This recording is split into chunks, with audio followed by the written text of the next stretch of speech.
So we have an amazing panel of team leaders who don't just lead teams, but lead the greater Vancouver market.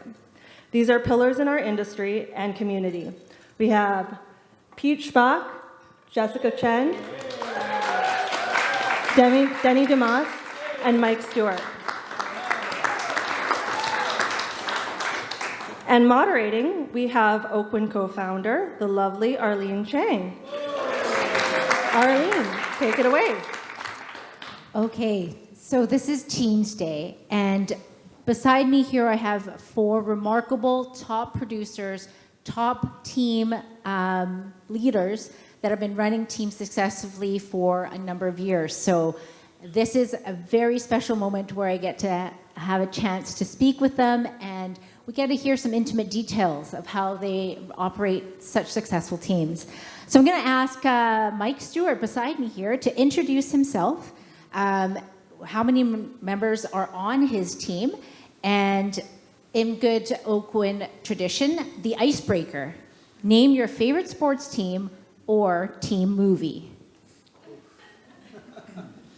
Yeah, thank you. Thank you very much for everybody for attending and to listen to my nonsense. Boy, favorite sports team. The Chicago Jets? I don't know. I don't like sports. Team movie. Or a movie. Sports Okay. movie. How about generic team movie from the 1980s? Does that work? Perfect. Okay, Love it. good. I think you've seen that one too. Yeah, I don't like sports. Anyway, sorry. And I think there's 9 on my team. You've got 9. All Yes. right. Mike Stewart, thank you. And next?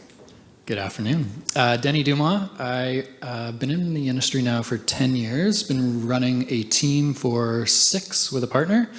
Been with Oakwyn for 2 now, and Michael told me that I have to say that I love being at Oakwyn. I'm a big sports guy. I am a huge Seattle Seahawks fan. I was at the game a week and a half ago, going back this weekend. Go Hawks. They looked pretty rough this weekend, so please don't bring it up. Hi, good morning. Afternoon. My name is Jessica Chen. I've been selling real estate now for 22 years. I've been with Oakwyn since 2017.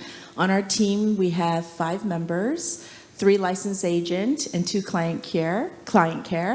And sports, probably my kids' sports team. I've got to say that. That's the right thing to say. And movies, if I told you, I'd have to kill you if I told you my 80s music.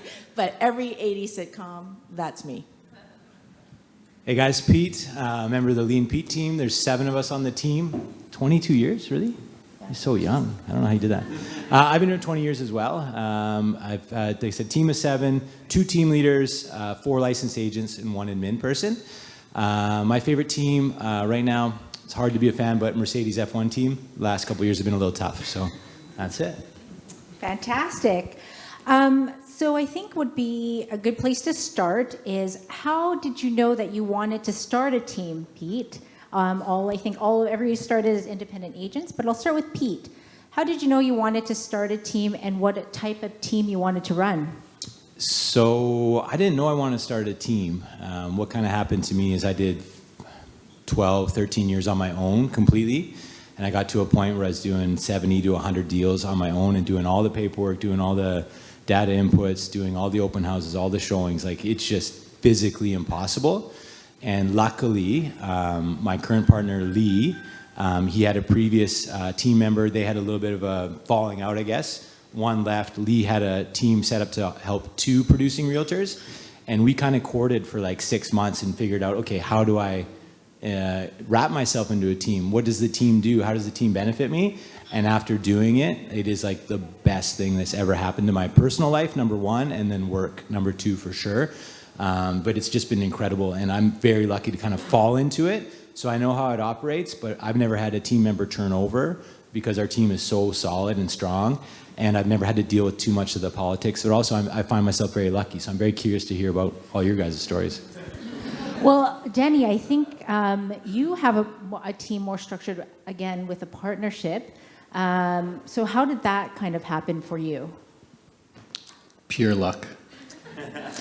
I started in the industry about 10 years ago, and I had reached out to my partner, James, just saying I'm getting into the industry, literally, what do I do? I think I was a bit naive getting into the industry. It is there's a lot of unknowns, and the education in the industry, I'd say, is very lacking. So I had the luck of following him around for 6 months. We got along pretty well. I started kind of working under him and taking on anything that he didn't want to deal with. And I think I proved to him that he said something to me early days that he said, you either have to make me more money or save me more time. And I think after a couple of years, I had done both. And then we officially partnered about 6 years ago and started bringing on others. It was really through necessity, kind of like Pete. We were at a point where we were overwhelmed with lead flow and business in 2016 and 17, and it was out of necessity of trying to provide better service, because I'd say that is probably the core of our team, and what we talk about all the time is we'll continue to grow based on how good our service is, and it felt like it was lacking, so that was kind of the reason that we started bringing on others. Great. Mike, how about yourself? Yes. Yeah, thank you. So just one thing I want to clarify. I think we're 9 licensees and 3 support staff. So boy, that's a good question. So I've always been able to generate more business that I could handle, and I'm not that smart. So at first I'd be like, yeah, I can do it all myself and I can take care of it all. And then I would screw it all up and people get angry at me, and then I go, why is this happening to me? And then I finally pulled my head out of the ground and realized that I need to hire somebody. So I hired an assistant. And then by hiring an assistant, I was able to do just as much business but have life, and then do even more business. And then getting an assistant caused me to generate more business. Then I'm like, I can't handle this. So I was like, I need to hire a licensee. So I brought in a licensee, and then that freed up more time for me to generate more business. And then, I guess the rest is sort of history. And I guess there's 9 of us now. And I think last year I touched about 300 transactions, down from sort of a peak, I think in 2021 of 500. So it's fairly high volume, but I'm just touching these. I'm not doing these myself, but touching all of these. So yeah. And Jessica, how did you start your team? Ditto. It was about necessity. I think my first assistant I hired was when I was having my first son in 2007, and I worked so hard building a business by referral, and I couldn't service them, being away and not knowing what kind of mother, how active I wanted to be as a mom, and if I wanted to work, or I didn't know what to expect. So that's the first assistant that came on in 2007. It was necessity to service the business that we built, and then it's just gone on from there. Yeah. So I hear a common theme here that in order to service your clients, that's kind of the reason why you brought on more people. Yeah. Was there an actual, I think some agents here want to know, maybe was there a number of closed deals or a number of sales volume that you got to where it was like, okay, yes, I need to bring on the license, or I need to bring on the assistant, or I need to bring on team members? Jessica. It really wasn't for me. I don't even, most people know I don't count my deals. I don't sales volume. It was literally where you felt you were, and did you have the capacity to service your clients and deliver what you promised to them? And when I saw that I couldn't, that's when it was, okay, it's time. Yeah.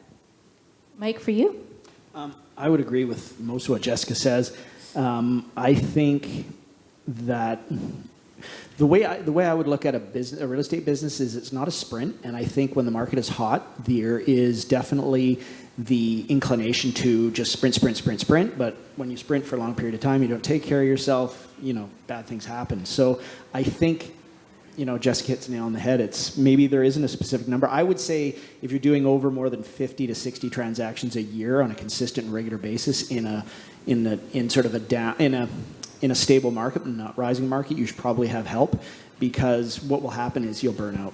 And burnout is no good. And burnout, quite frankly, if you are a high producer, is probably going to be one of your biggest risk factors for yourself personally, for your mental health, for your relationships, and also for your business. Because if you burn out, make a mistake, you're losing clients, which is sort of 2 steps forward, 1 step back. So, but again, I would defer to Jessica, I would agree with Jessica that go with what you think is best and trust your gut and your heart. So in terms of building that team or following into that team, Pete, you've been able to sustain a team for quite a number of years. What are the things that have been able to keep your team together? Yeah. So just kind of touching on the last question really quickly, I think you need an assistant. If you start thinking, hey, I need an assistant, it's too late. You're already past the point where you need somebody. So don't be scared to get somebody to help you. And the way that we're set up, so me and Lee are both producing realtors, and we have kind of separate businesses, to be honest. If you can partner up with somebody and share like an admin person to start, even if you're both doing like 20 deals or something like that, you'll find value in that, like hands down. It'll change your life for the better. So, even if you're at kind of lower volume, you can find somebody who does similar volume, you partner up and share some resources. I think it's really, really worthwhile. And I wish I would have done it sooner. Could I add something to that? Yeah.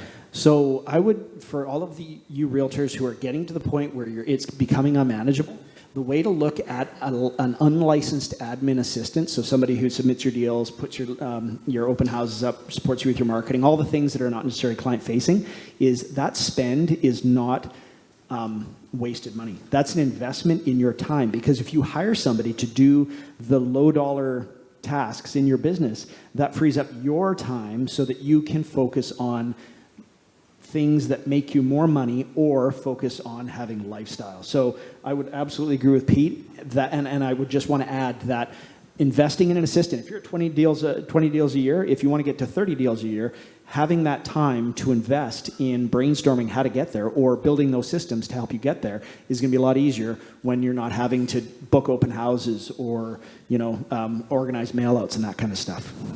Pick up keys. Absolutely, pick up 100%. feature sheets. And which is very Order disruptive. It's like you got to feature pick up. sheets. Oh, it's crazy. Yeah, it's like to pick up a set of keys. It basically is 45 minutes to an hour. And if you're somebody who's being paid a couple $100,000 a year on your business, that's significant amounts of money. You could pay somebody $30. Like I have a group of high school students that pick up my keys, drop off keys. Seriously,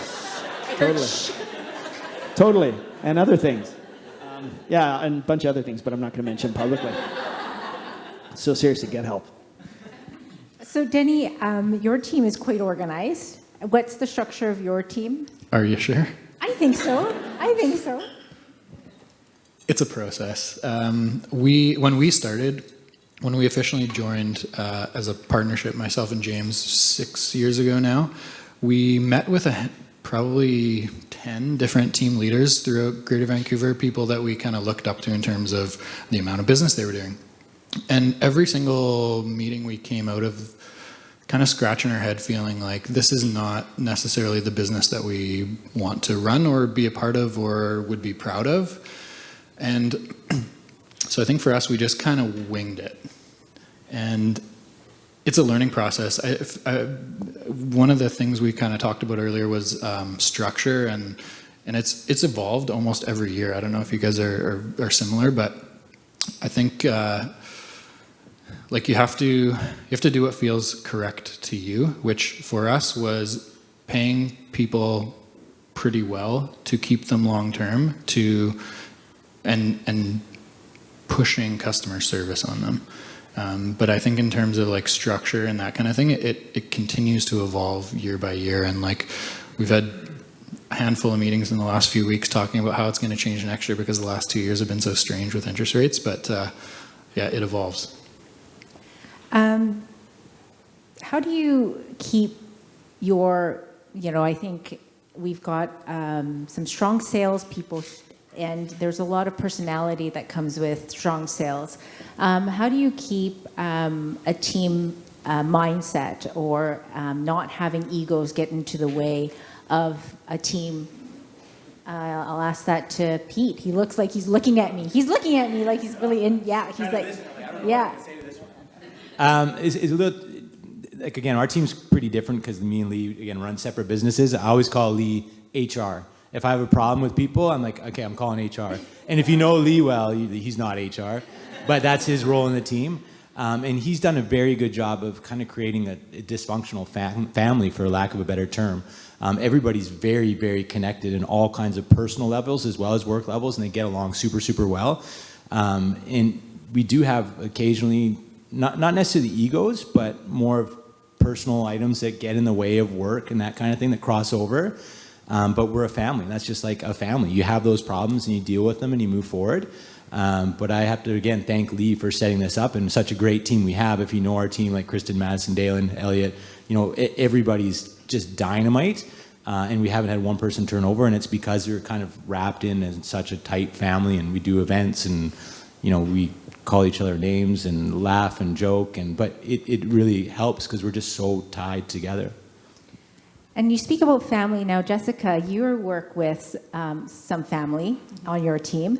How does that dynamic work when you're working with a family team? Oh, that's a great question. So Jason, who's on our team, we are related by cousins. I think I'm almost a little harder on him because of that. It's a big part. So touching on what you just said too, Pete, I think when you're a team lead, what you foster within your team is how you carry yourself. So if you have a big ego, people on the team is going to start to see that and may grow that part, the big ego. So I think, Oakwyn's stay humble, that is hands down what our team is like. Everyone supports one another, weakness and strengths. That's why I think with our team feeling like a family, it's the same thing, because you step up for each other and have each other's back. That's why real estate is a lonely business for realtors. It's, I remember when I started, I always every time I met a realtor at a showing, I was going, could that be a partner? Could that be a partner? Oh, she's good. I like her. Can that be a partner?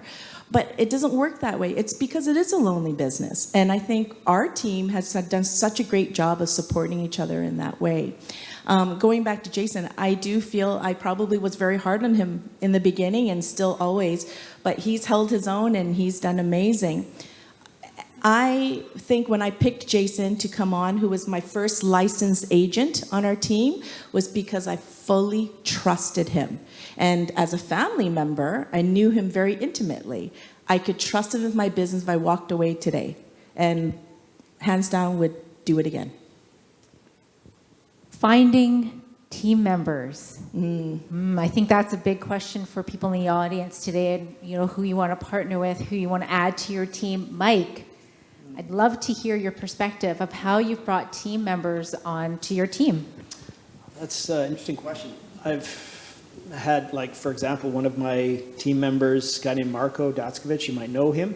He started shadowing me when he was 13 years old because he lived in Marina Side where I was doing open houses, and he was always interested in real estate.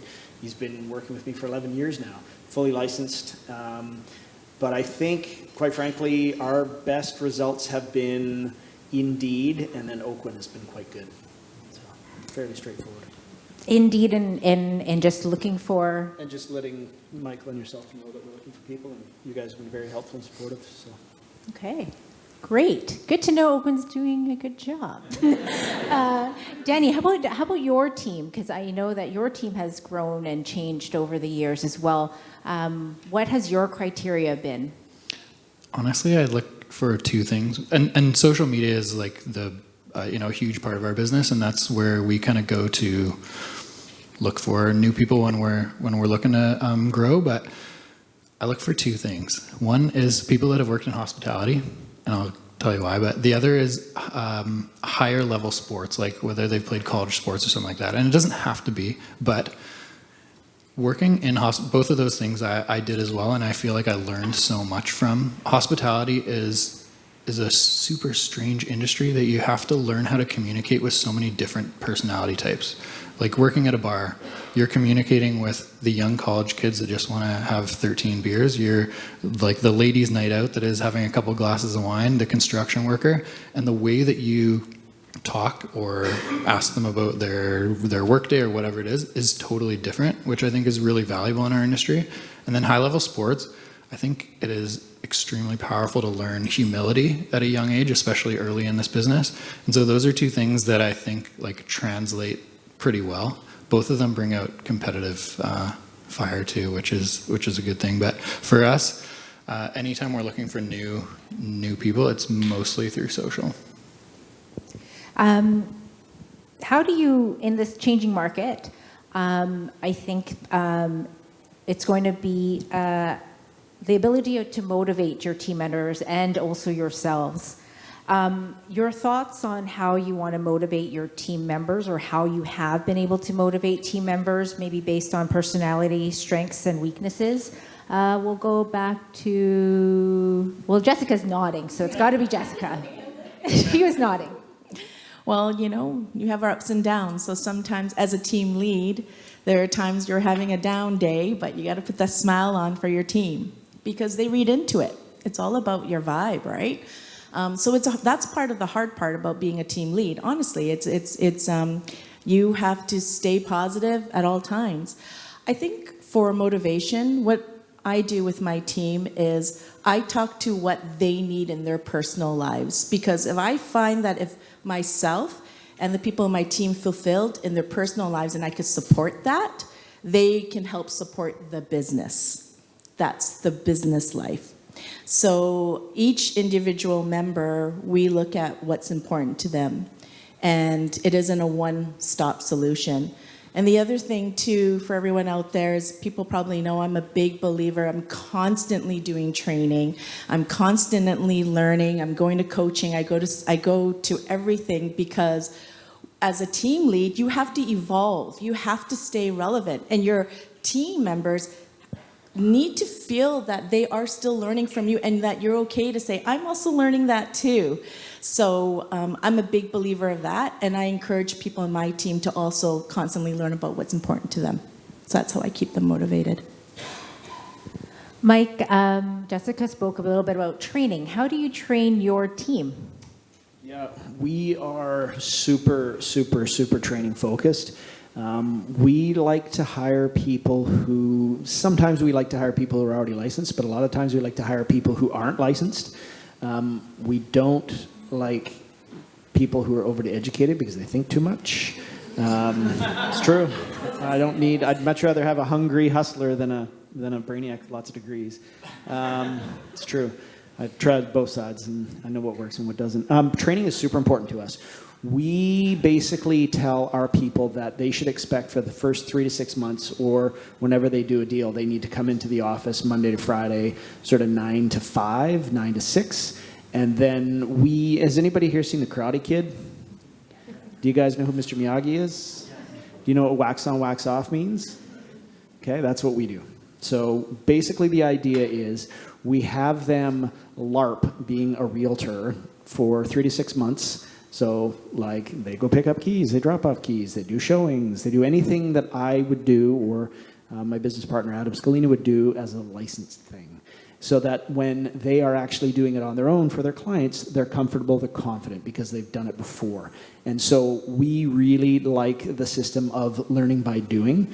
So they will basically do everything that I would do. I often get them to do assistant type stuff because they need to learn how to do it because they're going to do it on their own. So yeah, and training and that sort of thing is very important to us. And we have a WhatsApp group, and we're always sort of sharing questions and answers and discussing different ideas. And so yeah, ongoing training is very, very important to us. And but the initial training is also important because you need to give these people a good foundation. And we find that our people, usually about a year in, are probably more seasoned and more skilled than somebody who's maybe been on their own for about 2 to 3 years, because we, answer their questions and focus on training. And we look at training as an investment because the payback is they produce faster. Denny, how do you know when the roles on your team should change, or if you have a feeling that a team member might want to move on, that they've learned too much from you and they want to do it on their own? Have you had those conversations before, and anything to share? If they've learned too much, we really want to keep them. So that's often when the model or the structure needs to change to keep a really high producer or whatever that may be. But in terms of like maybe when to let someone go or when to part ways, I think there's 2 really important things in our business that we talk about all the time: is customer service, how we treat people and the service we provide, and then our team culture. And if one of those things is off, then there needs to be a conversation. And if it's just not the right fit, I think learning how to fire is a very important skill. I think I don't know if anybody listens to Gary Vee, but a handful of years ago, I was all in. But one of the things he says is hire slow, fire fast, right? So it's very difficult to know, especially in our industry, it's very difficult to know how someone's going to perform under pressure or how they're going to adjust and learn until they're actually in the fire, because it is kind of fire every day in this industry. But yeah, culture and customer service for us, and if one of those things is off, a change has to be made. Customer service and maintaining a service level. Pete, you have a lot of good reviews. Google reviews are high for Mr. Lee and Pete team. How do you maintain that level or that standard with your team? That's how I kind of grew my business from the beginning when I was on my own, was peer testimonials, got into Google before Google was even that popular, and learning the algorithms and how to get ahead of people for Vancouver Realtor, Vancouver Real Estate Agent, Vancouver Realty, all that kind of fun stuff. The downside is you got to be very careful now, because the general public has a very easy platform to complain about anything that they want to. But the way that we keep going is just make sure people are happy. It sounds really simple, but I don't care if I do another deal. I want to make sure that person's happy, so that if they have a good experience, maybe they don't do a deal with me, they tell their friends, their family, say, hey, you know what? I didn't work with him to success transaction, but you know, he's a great person and I want to work with him. And that's like our whole mindset as a team.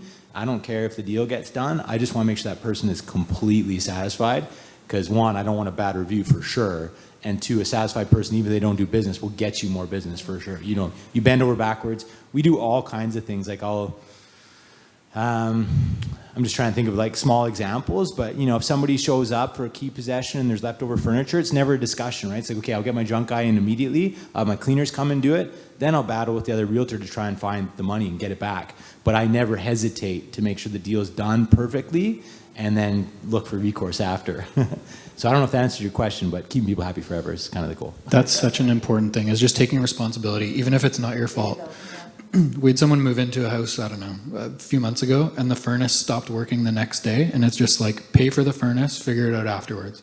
Don't let them go without a furnace for a month, you know? Great. Like, where do I go from furnace? No, just referrals. So, Jessica, you know, you ran an independent business. How do you refer clients to your team? Oh, that's a great question. It takes practice. It's tough. It's super tough. It's language. I remember when we had our first licensed agent come on, I did lose, not who I wanted. She's dropping the ball on this. Oh, Michelle is an extension of me. So let's see how we can solve this. I never would ever pull someone in my team out and say, okay, let me step back in. Because now what you've done is you've made them feel passed off. So it's about language and setting expectation. And if everyone has the same training, like Mike said, has the same customer service goal, and that's what's built, they're going to get the same service. So you should never feel that you have to step back in. Just going to say that I think the language is super key, because I'll get a lot of leads from the internet and I'll say, hey, you know what? Let's set up a Zoom meeting with me and my buyer's agent and we'll discuss this together, right? And we go through it, talk about the process, set up maybe a group chat between us, the buyer's agent, the buyers, and myself. And then really they run with the deal. And as long as they're happy, I don't really step back in. I'll throw a comment in the chat, you know. Hopefully it's congratulations when you buy a house. But unless they've come specifically for Client care, buyer's agents, everyone, so that everyone's on the same page as that conversation goes. Even our photographer, our cleaners, everyone's on a WhatsApp chat. So if you know, a cleaner doesn't show up, they're late, and I'm in a showing, or Brianne's in a showing, our client care, someone can step in and go, oh yeah, I saw that, I'll get you a lockbox to that. So that level of customer service and communication also makes that client feel supported. So setting up, again, the infrastructures and the expectations. Leads. So having enough to feed the team. Denny, I'm going to let you take this one. I'm ready. Okay. It's a challenge. I mean, the hardest thing in our business is lead gen, by far. This is kind of what we built our team around, is because we had too many to do ourselves. And in good years, it's fantastic. and team members are thrilled that they're getting 30, 40 deals for doing literally no prospecting. And in slower years, like this year, everyone is saying, where are the deals? Where is the next lead? So it's a challenge. And for us, we feel like there's flaws in our business model. And I think each year we take a step back and look at, okay, how did this year go? What is the culture like? How are realtors feeling about lead flow? Are we, encouraging prospecting enough? Because that was really the way that we designed our business 6 years ago. Is the majority of stuff that me and James generate goes out to the team, and we're setting expectations in those first meetings of this is the way our business runs. Denny kind of oversees the entire sales of the entire business, and he'll be involved in WhatsApp groups, and very similar to what both of them said. But in slow years, it's challenging, and adjustments need to be made. So I think it's just being like open-minded about that. This will continue to evolve through different cycles of markets. Mike, you've been quite successful in using technology for lead generation. What are your thoughts on a lot of agents spending money on lead generating product or going down that route to generate leads for teams? Yeah, I understand what you're saying. I think that money is better spent on learning rather than throwing money at the problem. I think that anybody here who's thinking about developing a team who wants to generate a surplus of leads, your time, money, and effort will be better spent on learning how the process of lead generation for real estate works, as opposed to hiring a company to do it for you. What do they say? You teach a man to fish, he eats for a day. Or sorry, you give a man a fish, he eats for a day. You teach a man to fish, he eats for a lifetime. And I think that your return on investment of learning is going to be much higher than spending money, because I've done both. My focus has always been on learning because it interests me and it fascinates me. I've also spent money, but I will spend money, but I will only spend money in ways that I know will have a concrete return on investment that can be demonstrated by the person who wants my money. And sort of just throwing money at a problem, just being like, here, take my money and bring me leads, will not work. And it's all about return on investment, and one needs to be very rigorous. If I'm going to spend $1, how much am I going to get back? Am I getting 75 cents back? Am I getting $1.50 back? Am I getting $2 back? Am I getting a quarter back? That is exactly the conversation you need to have with yourself and with the person you're giving money to. Awesome. Disclaimer, Competition Act, you can choose to split commissions and do whatever you want to do on your own, but commissions and how you play your team, I think it would be useful to have a little bit of a conversation about entering into these conversations and how everybody feels that they're compensated, if you're open to this conversation. So I'll start with Pete, because he's nice and friendly and, and might not bite my head off for answering this question. But yeah, how does that work for your team, or how do you think about that and go through the ebbs and flows? Yeah. First of all, what Mike said was like bang on. I learned how to do SEO and digital marketing on my own, and thank God I did, because I've seen so many people just throw money to digital companies. Like I don't know about anybody else. I get cold calls all day long from people digital marketing. My phone's all over the internet, and it just rings constantly. Like, hey, do you want to do digital marketing? Want to do this? Want to do this? No. But I learned how to do it, and that's how I really started my business. And obviously the first couple of years I wasn't as successful as I am today, so I was blogging every day and creating traffic and all that kind of stuff. And because now I know how to do it, I don't waste money. So I think Mike was bang on about that. But talking about money here. Compensation, okay. So I work with a partner. We have 2 team leads, but we're a very independent business. And why I say independent business is his deals are his deals, my deals are my deals. So we share a small portion of our commissions to each other, but there's no resentment. If I crush it one year and Lee doesn't, or vice versa, it's not enough where somebody's going to say, hey, we need to change this because it's not working. But what we do with our splits is that, we share all the office overhead, all the admin staff. So if I'm really busy and crushing it, and he's a bit slower, he's still paying his half of the office. He's still getting the spill off from my commission, and we're sharing the admin fees. So we never have any kind of contention that way. And that's the hardest part with having 2 team leads, I think, is making sure that you feel like, hey, I'm not being left behind or not getting my share of the pie, right? So we structured it really good that way, and I couldn't be happier about it. And for the team, everybody in our team gets a piece of the pie. And because our pie's, you know, it sounds weird, but it's big, right? If I can give a couple percent to, you know, I don't get exactly numbers, but it's like 2 to 5% depending on how long you've been with me, you're gonna get that portion from every single deal that gets done. So last year we did like 230 deals or something like that. So everybody's getting a paycheck 2 paychecks every 3 days, right? And they're not huge paychecks necessarily, but if they're involved with the deal or not, they're getting a paycheck. So they're motivated to the whole team to do well. And then they're motivated beyond that to do their own deals, because their structure is, hey, if I go out and host this open house, we have these great new listings, I want to do the open house, I'm going to go pick up a buyer, I'm going to sell them a home, then they're going to get 70% of that. I don't know if I'm going to too much information, and then we're going to split the other piece, me and Lee. Or if I give him somebody a straight lead, you know, it's 50-50, and then we split that part, right? So there's all kinds of sliding compensation for our team depending what's going on, but the 2 things that have worked really well is me and my partner, a little bit of each other, not too much, there's no resentment. I know a lot of teams, they do the 50-50 thing, and power to you if you can do it. I'm just mentally not that stable, I guess. I think about it all the time, like, God, you do this crazy deal and you're going to walk away with 50%? Like, fuck, no.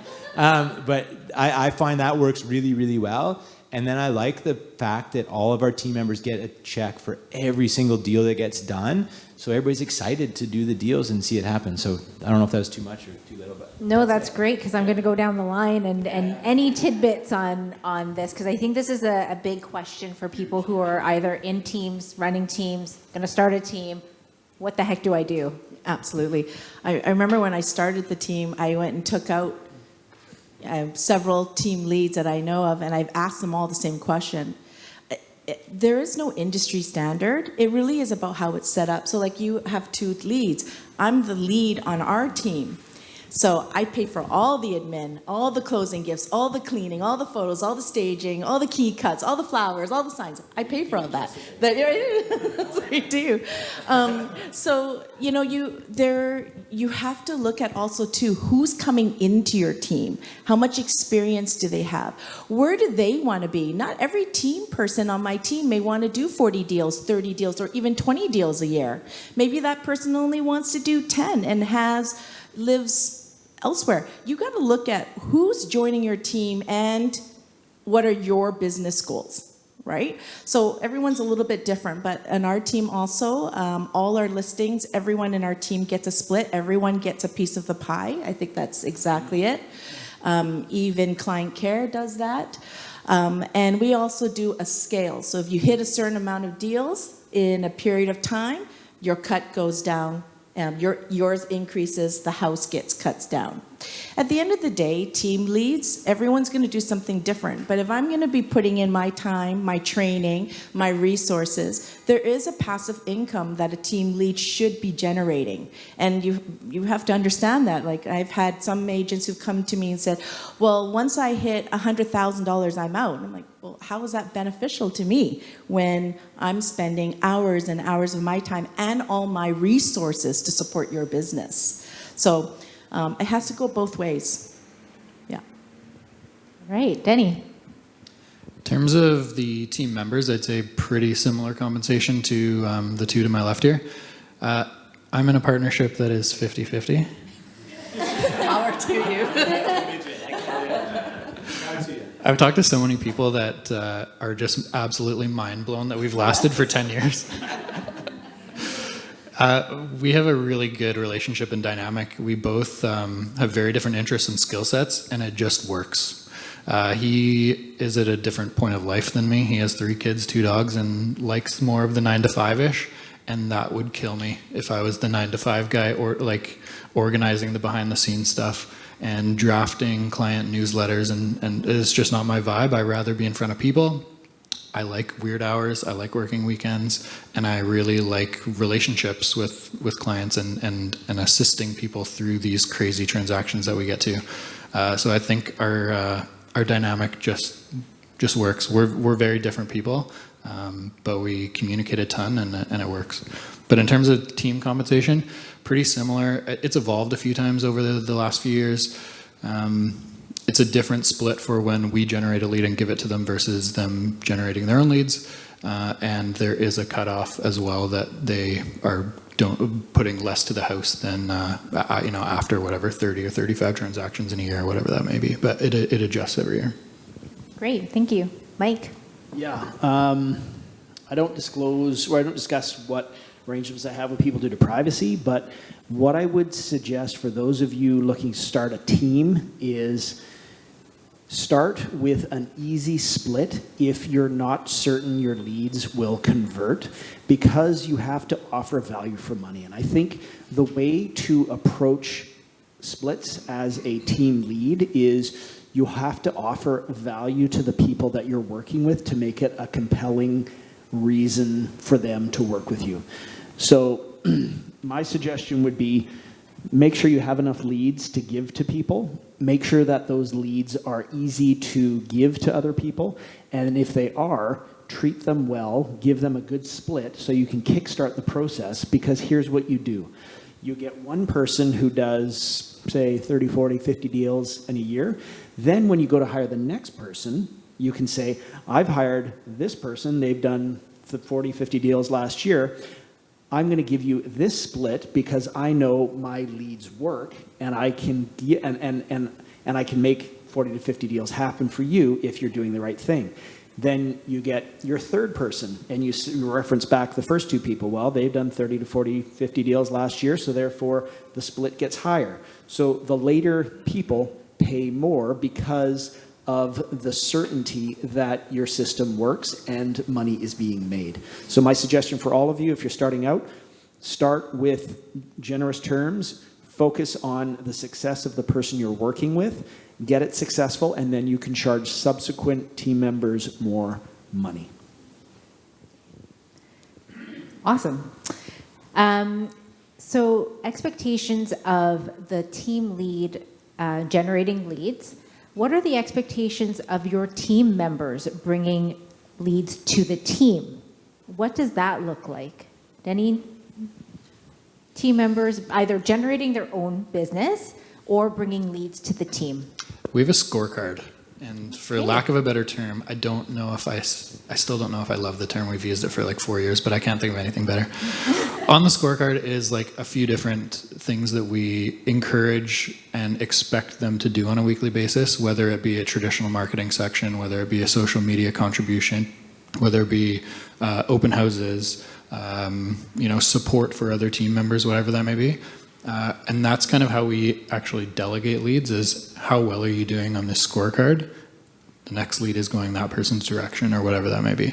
But in terms of them generating their own leads, I don't have a great answer for this, and I think that's honestly where our team is a little bit weak. We kind of relied on how much business like our systems and the two team leads were generating over the last few years. And in a slower year like this, we are in the process of making adjustments to that kind of stuff. So I think it's a constant learning experience. And like I said from the beginning, like we winged it. We kind of, this is what feels right to us at the time, and every year it evolves. Jess? Oh, I think you've touched on that. It's always going to evolve, right? I feel for me too. It goes back to what Mike said. I said this to the team too. We're teaching you to fish for a lifetime, not just for today as a team lead. I want my team to flourish on their own. I do encourage them to work on their own business and their leads. And how I do that is because my business is built by referrals. I show them how I do that. So they can then build their own business within ours. And so how do you work by referral? How do your client care events, small little events that you do with your A+ clients? I want them to generate their own leads. Now, I'm going to flip this around. Again, I've had agents come to me and they said, I want to join your team. We are looking. But how many leads are you going to give me per month? Yeah, exactly. And that mentality has to go. It has to go. Because if you don't see the benefits of joining a team, learning by not having to make mistakes, learn with people around you, feel that support, the training, the resources, all of that. If you can't see that and all you see is that, I want to know how many leads you're going to give me a month, you don't actually understand the whole reason why what a team is for, supporting ourselves, right? So I hope that answers that question. I don't even know what the question is after. That's what realtors does. Realtors, I forget. But for leads, I really want my team to learn how to fish on their own. So if they're relying on me for it, then I'm probably going to disappoint them. But they do. So majority of the listings, I handle all the listings unless the team members have their own listings. My goal, I told my team, by 2025 is for me not to work with any buyers at all, even if they're my A-class buyers. Probably won't really happen, but that's my goal, is that my team gets all my buyers. Yeah. Pete, do you expect your team to bring leads? It's tricky. What's one of the hardest parts of the job is like, okay, you got leads coming in, where do they go, how are you going to handle them? With our team, we give them all the opportunities in the world to get more business. If that's, hey, first selection of open houses, facing the clients, getting out in front of people, they have endless amount of opportunities to do that just based on the number of deals we do. So if they're trained well enough, you can put them in opportunities where they're just going to find leads, right? Like I was in open house, like when I first started my business, it was Google and it was open houses, and I would just crush open houses. Like that was my thing. I thought it was fun to try and pick up people at open houses, and I kind of made a game out of it, and I did very well at it. And I share those resources that I use then with my team members. If we get leads, it's really hard because there's certain people that'll match better with other individuals too. As soon as I get a lead, and if it's kind of like a young guy who's fun-loving and carefree, I might send it to Dalen just because it's a good fit for that personality. And sometimes there might be people that are very focused on the numbers and the math, and they would say, okay, well, Madison might be a better fit for this person just based on their personality. But splitting the leads up is actually one of the hardest things. And I do feel for the team sometimes when it turns to a slower market and they all kind of look and they go, okay, where are more leads, right? But the nice thing about that compensation is that they're still getting paid from every single deal that's happening in the office. And you want to think about retention too. So I think that is a really good way to retain the good people, is they're still getting a paycheck and they have all these opportunities to get in front of clients, do open houses, find more business. But it's a hard part. You don't want to do favoritism, obviously, because people are going to see that, and you want to make sure that everybody's getting a fair share of what they deserve. So it's tough. It's really tough. Can I ask a question? Please do. How hard do you find it when I'm with you and saying, how hard do you find it to add people to the team? Because now you're bringing another team member where their leads become even thinner and compensation split more ways. So how do you? Yeah, it's tricky, but I've been pretty lucky because we haven't had any turnover. We've had a couple people come on for admin and they didn't fit with the team, so we had to fire them pretty quick. And we always make decisions as a team, and I find that's huge. Like if we have a big decision, we're all doing it. We're all sitting down talking about, what do you think about this person coming on or this person going on? And they love that, right? That they get input. So, our last addition was Christy. I don't know if you know Christy Yoon is our client care manager. She's dynamite. Only reason we needed her is because Kristen, this gets confusing, but Kristen got her license and now she's a licensed agent, so she wanted to do more sales. So when we retained Christy, it was a group process. Like, hey, remember Christy next door from the pre-sale office? She's going to join our team. What do you think? And that was the easiest one ever. Everybody's like, yeah, let's do it. Let's go for it. But we've had in the past where, people said, this isn't a good fit for the team. And we take what the team says as gospel. Like, sure it's Lee and Pete, but it's really the three girls in the background run the team. I just kind of do all the meetings. But Kristen, Madison, and Christy are so fantastic. You want to make sure that the core is happy and just in a good place to do business and make the team thrive. And that's why we do so well, is because our core is so solid. It's insane.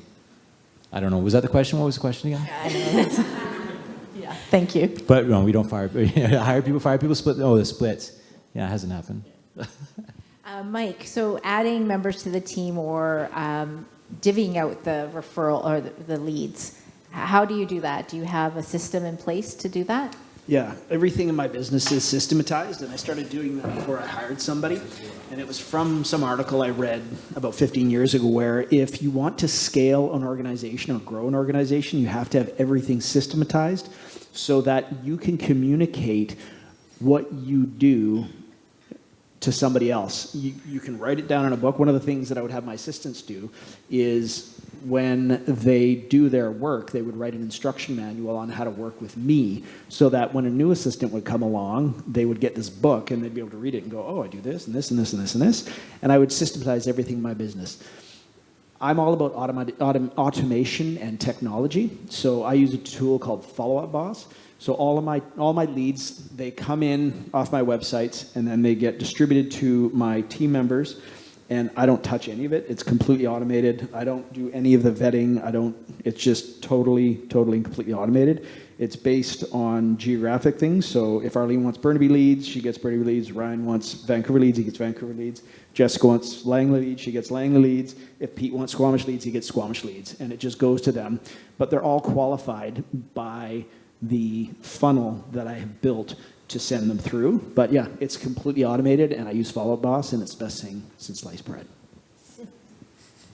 Okay, we're gonna just I'm gonna ask the last question, and then we'll open it up to the audience for Q&A. And I'm gonna ask each person a little bit about joining a team, creating a team, or leading a team. Okay, so what is the best advice, Pete, that you would give to an agent who is looking to create a team? I would say start, again, I touched on this before, but start sooner than you think. Like when I got so deep into trying to do a lot of deals and manage everything, I was so over my head at that point that I couldn't backpedal and train somebody to help me. So I feel like I really missed the ball, 10 years ago when I started to do really well, and then it got too far past, and I couldn't backpedal and get people to help me. So I would say create early, and find somebody that you can either partner up with and then sharing them in, or getting them in if you feel comfortable doing it. But start there, and then it'll make your life so much easier. Then you sit back and say, okay, bigger picture now. Now I need a buyer's agent. Now what's going on? But get that in person sooner than you think. But I like the structure of having two people working together, sharing an admin. If you get so busy with that admin, sure, you can each get your own, but it's a good place to start. So I would start there sooner than you think. Okay. Jessica, what advice would you give to somebody who needs help to run their team or operate their team? What advice would I give for someone who needs help to operate? Yeah, their they're already got a team formed. What would you say? You need to do this. I think you need to train. You need to train. You need to learn from people who have done it before you, right? Everyone knows here I do coaching, and I get so much from team coaching because it's things that I wasn't made up to think about as a solo agent, right? I didn't think about this. So have training, have support. Surround yourself with people who have done it before you. Don't be scared to ask the questions. And one thing I also want to touch is, somebody reminded me today, is when you're hiring that assistant or client care or whoever's joining your team, it's not about what's on paper. It's about the vibe it's about the person, right? It's, on paper, everything could look great, but if the person doesn't fit the core of what you're building, it's not going to happen. It's because it's chemistry. So there are times where, Indeed comes in with all of the, I'm like, gosh, this person's done this person's done this. But you meet them and they're great people, but they're not your core. And go with your gut, because if it's not that, then you're going to have to deal with it later on anyways. So, Denny, advice that you would give to somebody who needs to motivate their team? Lead by example. Are you motivated? Where is this lack of motivation coming from? And then back to what Jessica just said is this the right person for this position? Whether, maybe they have a great resume, but are they the right person for the culture that you've built in your team and the the clientele that you built? Awesome. And Mike, what advice would you give to somebody to really be a leader of a team? I would say be an extreme concierge. So a leader is somebody who takes care of the people that they are leading, and they put the interests of those who they lead before their own interests. I find in my experience that the teams that are heavily ego-driven have high turnover, are unstable, and have lots of unhappy people. And I know this because I take those people for lunch and pick their brains to find out what my competition is doing. And it is very easy to pick the brains of people who are angry. I do it all the time. So don't make anybody angry, because I'll take your people out for lunch and find out all your secrets. Treat people kindly, treat people with respect, treat people the way you'd like to be treated, and care about these people, and invest the time that you're putting in the training of these people. Also invest in understanding who these people are, what they want, what their motivations are, so that if they are having some issues, you know how to help them. For example, 3 of my team members had a tough early part of this year, and my partner and I went in and did a diagnosis of what's going on. So we started with, how are you doing? How's your life? How's your health? How are you eating? How are you sleeping? Did all this stuff. And we figured out the problem, and now these people are producing way more. And it was things that you couldn't just know by sitting down and talking with them. We went for a couple of lunches. We sort of talked and teased it out, and now it's solved. But it's all about being partners. And my business structure is a series of partnerships. I have partnerships with these people. I send them business, I train them, they do deals, we get paid.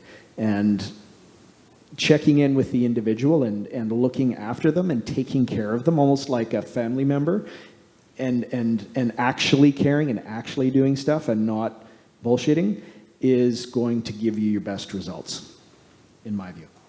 Awesome. Thank you all. Okay, that was a lot to unpack, and I think some amazing answers and experiences here.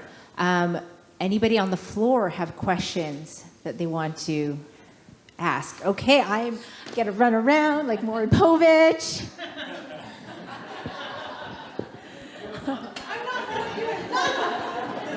I have two questions, if that's okay. So thank you so much for sharing your compensation package with your team. I'm interested to know what the salary range is for the admin team and what the compensation looks like for them. Do you want all of us to answer? Yes. Okay. I don't talk about exact numbers, but I would say for somebody who's highly skilled real estate assistant, probably shouldn't pay them anything less than about $50,000 a year. But I don't say exactly how much I pay because it's private. No problem. We push heavy more on base. We'll on compensation from commissions. So we'll try and keep the base low on purpose, because it just keeps the lights on a lot easier, right? Like our overhead's pretty low. So if they're good, just like Mike said, they're starting around 50, but it might be more like, okay, you're getting 30, and then what percentage gets you to 50 on a regular year? And then we actually give them decisions too. When they get a 6 months review, you did awesome. Do you want more pay or do you want more commission split, right? And we push everybody towards the commission split because it's easier on us, and they get excited about it. So we try and steer it that way. I agree. So we do a base, and you of course want to do a little bit of a lower base because it depends on the year. And we also do per deal fee for our admin.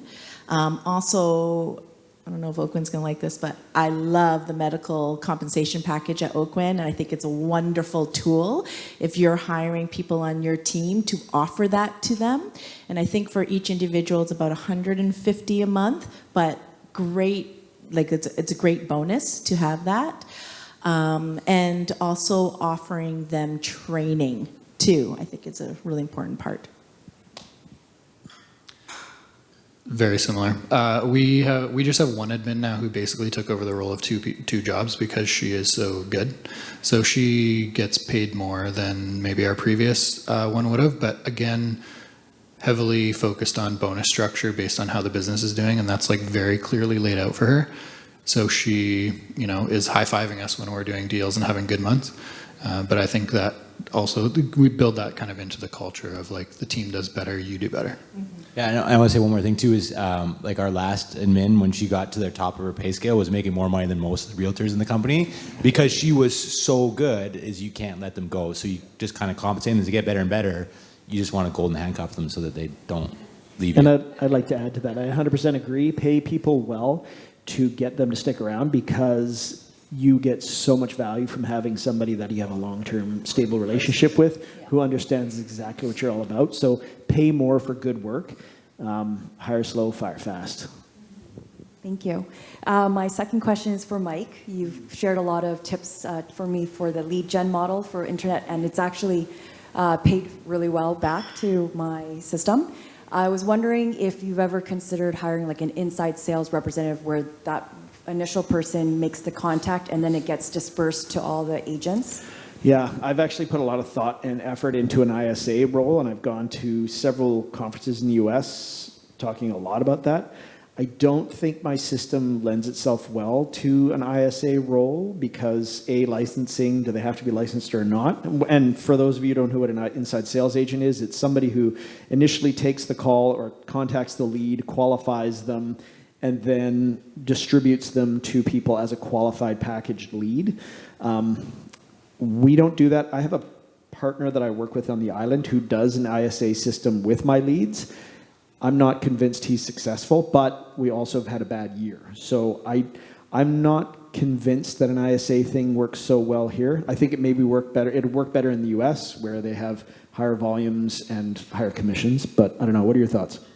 I'm on a first to claim as well. So in follow-up, boss. That's the way. You can either do round robin or first to claim. Go ahead. Yeah, that's what I'm using right now, and everybody's being contacted within like the first 5 minutes because I told them if they want to claim it, they have to call right away.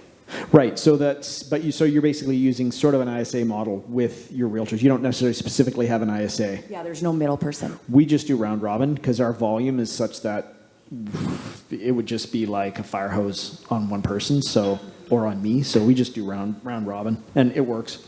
Thank you. You're welcome. I saw another question over here, Massey. Thank you again for all your insider information. One thing that I have trouble with is when you get a referral and you can't be the person that takes that referral on and you want to off-source it to your team member, that conversation, Jessica, you were talking about the language of it. Do you have a specific way you would take that on? Because that's been my biggest trouble. So Pete said it earlier too. So let's say you get a referral, and Jessica, I'm referring you my colleague. They're looking for a 2-bedroom condo in Olympic Village, and I think you'd be great for them. So first thing I do is I always take the first call and I qualify them. That's the first thing I do. So I take a first phone call and I qualify them and I get to know them. Okay, great. I do my checklist with them. I do the conversation. Well, once you've gotten pre-approved by our mortgage broker, what I'd like to do is like to set up a time for you to come in and meet with me and Jason. Jason's amazing at Olympic Village. He knows everything inside out there, and I think he's going to be such an asset for you in your search. Any other questions? Can I touch on that too quickly? Yeah, please. Make it a positive. Like the first interaction is, this is the way our team works. You get 2 for the price of 1. So this person next to me has more time than I do. My role in the company is a sales leader. I oversee every transaction that goes through our team. This person's going to be with you day to day. I'm going to be involved in the WhatsApp group, the communication, whatever that may be. And so you're getting the knowledge of 2 people, but the time of the person who has more time, essentially. I'd like to add to that as well. Another thing too is how you structure your team. It's not, big time realtor and a bunch of flunkies. In my view, it should be. Seriously, there's so many people who do that, and it's lame. It should be competent, good realtor, and his or her very competent and high quality colleagues. So that it's like, oh yeah, okay, definitely, we can help you with that. Okay, you know what I'm going to do is I'm going to get my colleague Ryan to call you back. He knows exactly what you're looking for. I'm going to brief him on what we discussed. I'll get him to call you right away. Ryan calls. Ryan and I are equal in the eyes of the client because of the choice of language used. So that is the way you do it. It's never my buyer. Other people may say buyer's agent. I don't like that term because that sounds flunky to me. I say colleague, somebody that I work with, not a team member, or no, I wouldn't even say team member. I just say colleague because colleague is an equal. Flunky, not so much. I'm not going to stop thinking about flunky now. What's the definition of flunky? Some chump that does stuff for you? Minion? Huh? Minion? No, worse than that. Hi, my name is Mariko. I respect all of you so much, so thank you for being here today. This question may lean a little bit to Mike. I've seen your YouTube videos before, and similar to us, a lot of our revenue is through YouTube. And most of the time I'm on it because neither of these two really love that so much. I'm just wondering how you deal with that, and it might be a similar answer to what Masi was asking, but when the person sees you and you're the one that's giving that education and they find you as very knowledgeable, how do you transfer that over to a team member who is equally knowledgeable? I used to fear that about 15 years ago. I just got over it. Yeah, absolutely, we can help you. You had a question on Real Estate Terms Canada, or you had something else that I've been competing with you online lately. And by the way, you have in person. Yeah, and by the way, you have a great site, and I love what you're doing. Thank you so much. Excellent, and I've got lots more treats for you coming up. Bring it on. But no, seriously, the way to do it is absolutely we can help you. My colleague, the gentleman there or the lady there can definitely help you with this. No problem at all. These people, but it can't just be Mariko and her people there. It should be a partnership, a team, people who are equals and people who understand all the same thing. And the more confident you are in handing off that referral and handing off that lead, the more confident the person is you're speaking to is. So just basically say, yeah, absolutely, we can help you with it. It's always we. It's never I. Yes. It's we. We can help you with this. No problem. And then you hand them off. Just keep doing it. But you have to learn your own way. But learn by doing. And don't be afraid to lose deals or leads or people or make mistakes. Because that's how you win. That's how you learn.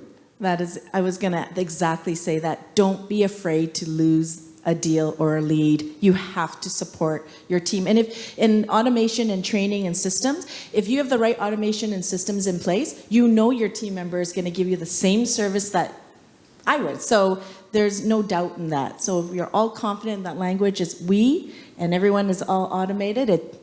And just one thing I wanted to add to that is you're building a system. So if you lose a lead because you screwed up building that system, that's a learning experience. You adjust so that next time you don't lose the lead. Making mistakes and screwing things up and breaking things is part of learning. And if somebody gives you some real hard pushback too, it's probably somebody you don't want to work with. Yeah, that's a very good point. That's a very good point. 100%. No, thank you. That's a really good reframe. Okay, I got another question. All right, thanks guys. Jessica, you touched on this. I wonder if anybody else has scripts for this. I have this anxiety when you have like a good team member, they're crushing it. I don't think they have an ego, but you're kind of always thinking like, when is this person going to say, I'm on my own now, I want to, move on. Even, how do you get them, how do you deal with that objective handling? Yeah. I think it's a compliment. If you've helped your team member get to a spot where they feel like they're ready to fly, you have to realize team members will. You have to be able to let that go. I feel, and if a team member and if they're leaving prematurely, because I did that to the team that I joined when I started 22 years ago. I probably left a little too early because I was like, I'm ready to go. I'm ready to rock and roll. He just let me do my thing, and he did help me. He helped me build my business, and I should probably stayed with him a little bit longer, but I was ready to go. Right, and it's okay. Team members, if they come and they feel like they've got what they needed and they left, you kind of think about who you hired, right? Was that their mindset when they came in? Like when I'm hiring for admin, first thing I say, do you want to be a licensed agent? Yeah, I've always wanted to, but I really want to do admin. I won't even do, the conversation stops. because, they just want to come in, learn the systems, learn how you do everything, and they're going to be gone. So again, it's about the core feeling of that. I just want to add to that. Whenever I hire an admin, I always ask, do you want to be a realtor? And if they say yes, I end the interview. You never want to hire an admin that wants to be a realtor. Yeah. And then, you know what, if a realtor leaves, depending on the situation, but you want the people you teach to be great and do well. Yeah. And if that involves them going somewhere else, then that's good. And keep a good relationship with them, because you can do business with them after. And you can keep that knowledge in play by keeping a good relationship with them. I'm just going to add on that, Mike, too. And if you're constantly giving value, evolving, learning, your team members are going to want to stay with you because they're going to keep getting value from you. I was going to say value too, but not only in business, but also in relationships, right? Like as far as, hey, you're tied into the family, you're a member of this team and organization, and the value is you've got this support system of people that honestly care about you if you do a good job of it. And I think that's why we've done so well, is just that's an additional value beyond, buyer's guides and, clout or whatever it might be. But if you can really support them and be their friend, it goes a long way. That's great. Thank you. Hey, any other questions on the floor? Or are we so good that we're right on time? Any other questions? We can take one more. No? All right. Well, I thank this incredible panel. I hope everybody got something out of this morning. It was amazing. Mike, Denny, Jessica, Pete, true leaders of our industry, and thank you so much for sharing and giving back. As soon as we asked them to be part of the panel, they were ready to go and open their hearts and minds to sharing this information. So thank you so much. We appreciate you very much. We're going to have about a 30-minute break, and then at 2:30 we will have our other speaker on. Okay. Robin Turnell, yes. I just have to remember, I'm getting old. All right, thank you, everybody. Coffee and tea in the back.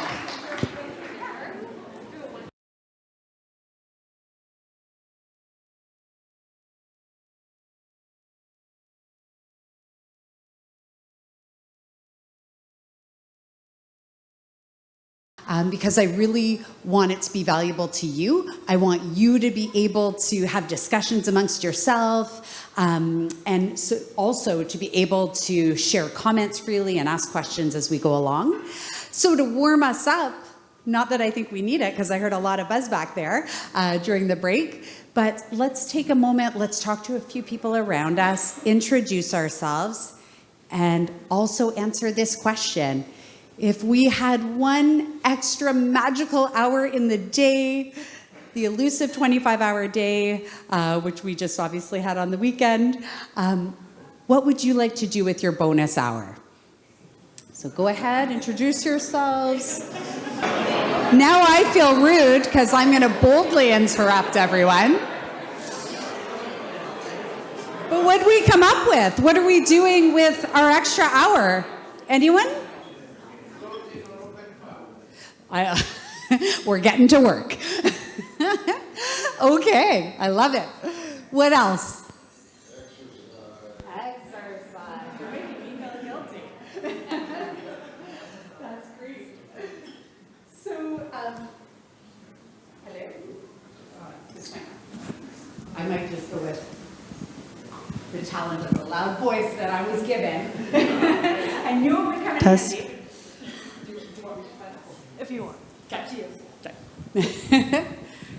It does feel fun to hold a microphone, so I guess okay.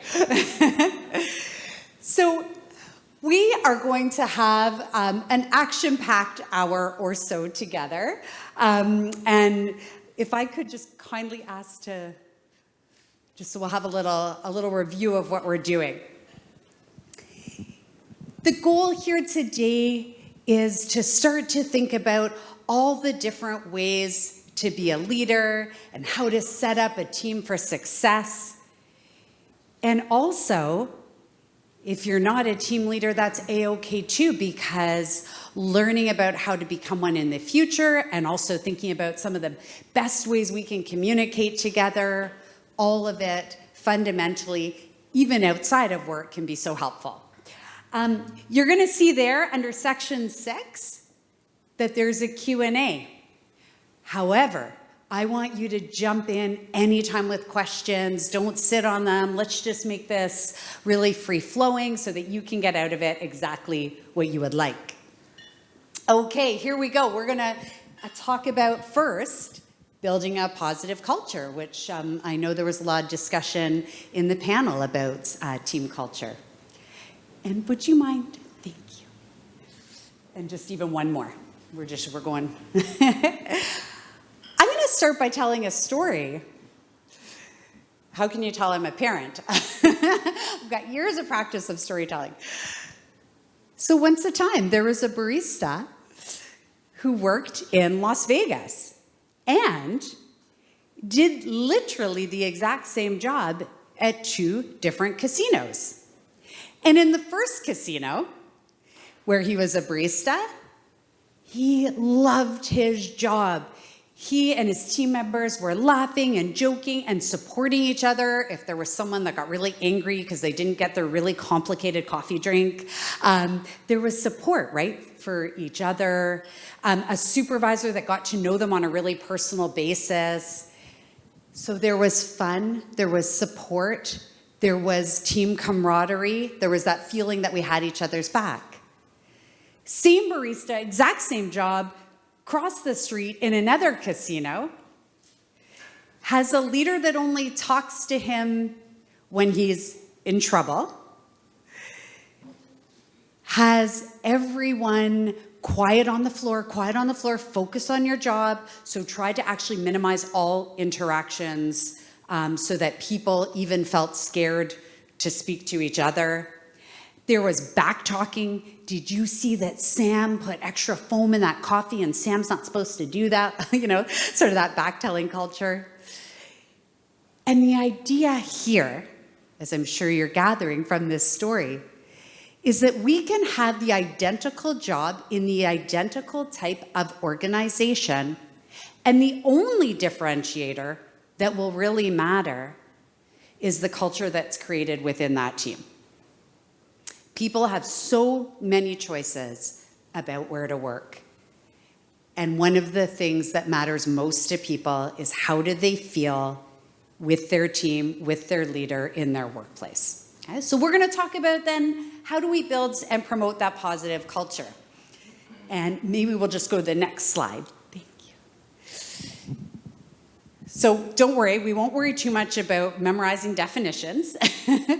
One of the things we just want to think about, though, when we're thinking about culture, is that it is the feeling, I call it the work personality, right? It's if you were to describe the personality of your workplace, what would be some words that come up?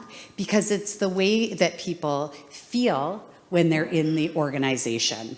And maybe we'll just go next. Thank you. And what I'd like us to do now is take a few minutes to connect together and think about what makes a great culture. I'd love to hear from you. From your experience, what makes a really great culture? So let's take a couple minutes and connect.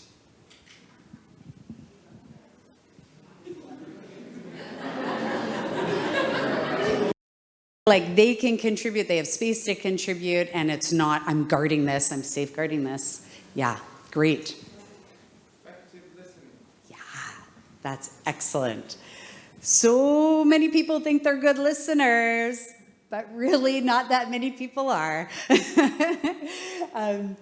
No, it's a funny thing, actually. The art of being able to listen to someone, really listen to someone, to draw them out, to truly hear what they're saying. We're going to talk actually a bit more about that under communication because it is so important. What else? I heard respect. Yeah, oh, thank you. Absolutely. And what does respect look like to you?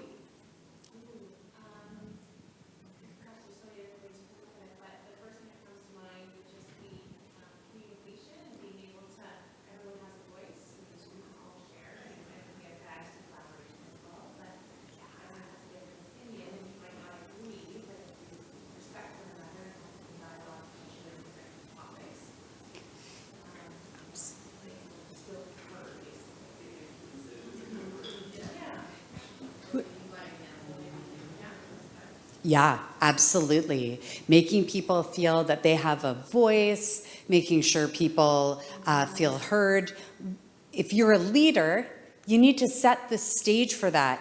You can't just say everyone matters, but then when people come to you with their problems or to talk to you, you kind of shut them down, or you're talking over people, or you're dominating meetings. Yeah, it's got to match up. Yeah, thank you. What adds to at least setting goals, individual and team. Hugely important. Yeah, we're going to talk about that. The team, if it's going to work really well together, has to know what are we trying to accomplish here. Yeah, that's very important. I thought I saw one other hand. Oh, sorry. Yes. Well, if you take Oakwyn Realty, for example, it has an amazing culture. It starts with our leadership, Michael, Arlene, and Morgan, and it all rolls downhill from there. Yeah, yeah, absolutely. Lead. Money later, Brad. Yeah. For sure. Because that will show to everyone else, here's how we treat people. Like that is really setting it right from the top, for sure. Great. Well, we'll go on to the next slide. And you'll see that some of the things you brought up are up on the board already. So when we want to create a really positive team culture, the first thing we need to do, and this is maybe something to really think about if you're thinking about joining a team or potentially enlarging your own team, that values connection, though, is very important. And for example, if you had a real value of hustling, okay? Like that was super important, was on our team, we're working it and we're working it hard all the time. We're gonna bring our A game to everything. Great, and that's fine. That may not be, though, in values alignment with someone else that maybe is less driven that way, but is more driven by relationships and personal relationships. So you can definitely do a values ad where you bring people together and they have different values, don't get me wrong, but we need to be really clear on our team, what do we value? Because when people feel out of alignment with the values on the team, it can make them withdraw a little or feel like sort of out of place. I don't know if anyone's ever been in that situation where it was hard to feel comfortable, probably because there is a values rub. The other thing is we want to set up some sort of vision. What is the team overall looking to achieve? Okay? Because otherwise, if it's unclear, then people feel frustrated. They don't know what's expected of them. And so being able to really set that vision is so important, which would then come down to our goals. What are the closing rates we want to see here? How many new listings do we want to have in a quarter? Being clear with goals, funnels. Ideally, you'd have like an overall vision, and then you break that into some specific goals, both individual and group goals. Want to talk a little bit about norms. So norms are the way that people are sort of expected to behave on the team, but no one tells you, right? So, for example, no one maybe said to you explicitly, hey, when you come to the Vancouver Club, make sure you put on something nice, okay? Yet I look around and, oh my goodness, somehow everyone got the memo, right? The idea here, though, being that norms may not be stated, but it's really clear when you watch the group in action what expectations are. Or we might not say a group norm is that we're going to answer emails really, really quickly. We may not say that. Yet people will start to realize when they step onto the team what the team really expects of each other. Okay, so I would encourage you to eliminate some of that guesswork about the norms. Let's have a conversation. What are the expected behaviors of being on our team? How do we talk to clients? How do we, what's our response time look like? So the more we can clarify the shared norms, helps people get up to speed faster and also minimizes the fact that some people may not be a good fit. Maybe that came down to because we weren't really clear about what norms were expected and expectations, you'll see up there. Another thing that you see out of really high performing teams is that everyone buys in. And we heard, from this esteemed group of panelists that they set up different compensation structures to entice every single time to help with that notion of buy-in, and that's exactly right. What are we doing to make sure everyone celebrates in those successes and everyone is committed to doing well and wants to see the team do well? We're going to talk in a little bit more about open communication, and as was said earlier, thank you, leading by example, how incredibly important that is for a team. Any questions about culture or any other comments that are maybe coming up for you? Okay, do you mind going to the next slide? Now we're going to talk about delegation. And this is a useful tool just to know in life, quite frankly. But as we heard before, right? This group, I'm going to keep pointing to this imaginary group of people that's no longer there. But this group was talking about how busy it can become. And one person on the panel said, and the mistakes started to happen when they tried to do too much themselves. And 100%, that's one of the things that starts to happen, among a whole host of other things that we're going to contemplate together. Let's go to the next slide. So here's our next discussion point for you to contemplate with the people around you. So what happens when we try to do it all ourselves? And what's the impact on ourselves and also on the whole team? So I'll give you a few minutes to think through some ideas together. All right, team, let's come back together. And I know you're in the middle of thinking about two questions, but I've got one more for you. How many people in this room would say they struggle with delegation?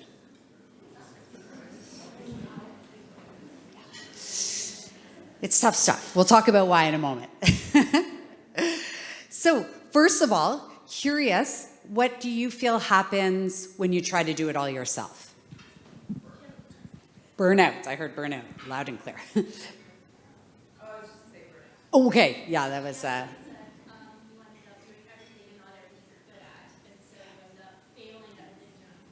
Yes. Because it's wide like this, and then we can't possibly be good at absolutely every aspect.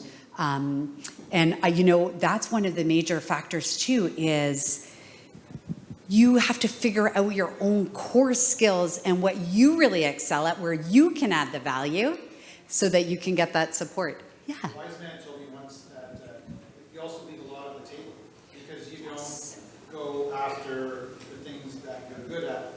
You get mired with all the other stuff you actually delegate. Yeah, 100%.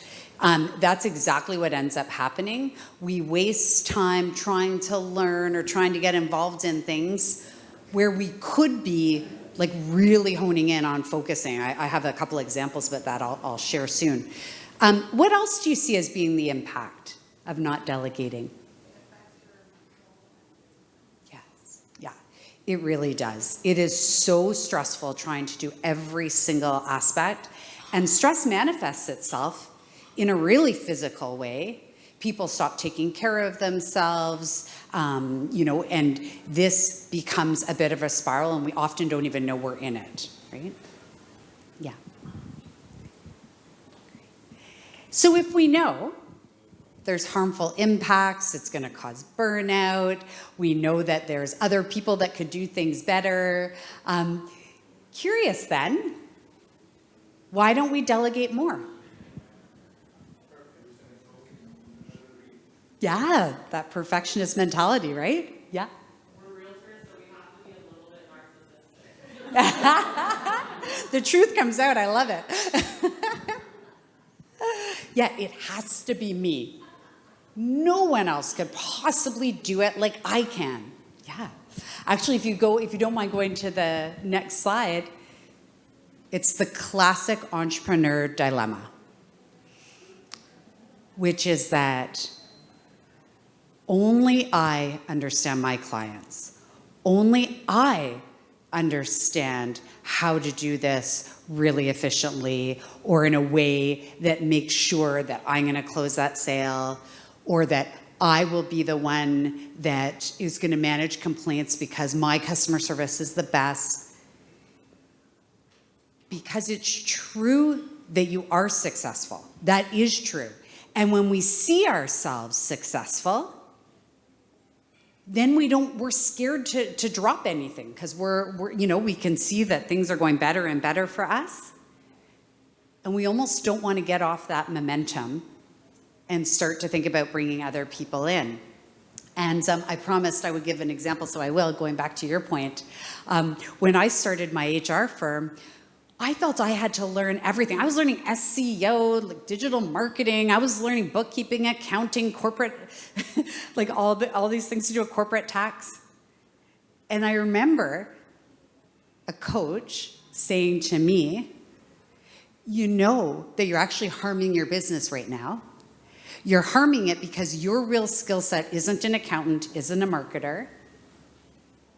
Your skill set's in HR. And when you don't work your core and you spend all your other time in these activities, then A, you're not doing them as well as someone else could. You just aren't.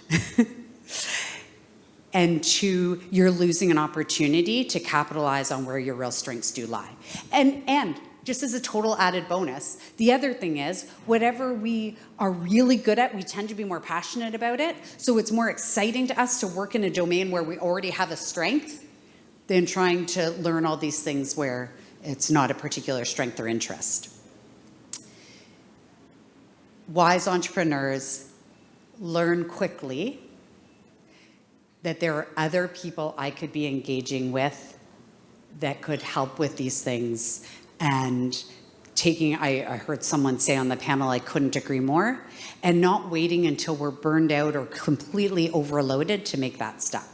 Right? Like getting proactive about it, analyzing the work and saying, what part of this does not make sense for me to do? Great. Next slide, please. Thanks. So let's talk about it. If we're convinced that we need to delegate, I guess we should think about how to do it, because so many people struggle with the art of delegation. Probably for the reasons, that we've identified. They're fearful, it reflects on them, they want it done a particular way. So let's talk through these strategies. The first is we need to make sure we're picking the right people for the jobs at hand, right? So the more you can get to know your team and the strengths of people on your team, then you can start to determine, okay, who's amazing at dealing with clients? Who's got a great attention to detail to be doing write-ups and contracts? Okay, so really getting clear where people shine. The next thing is often when people delegate, they're not specific enough. So if you have found a proven way to success, we need to be extremely clear when we're delegating. Here's how I manage this situation. Here's what I need from you. This is when I need it done by. We have to be super clear. And even better, ask them to feed it back. What did you just take away that you believe you need to go and work on now? Okay?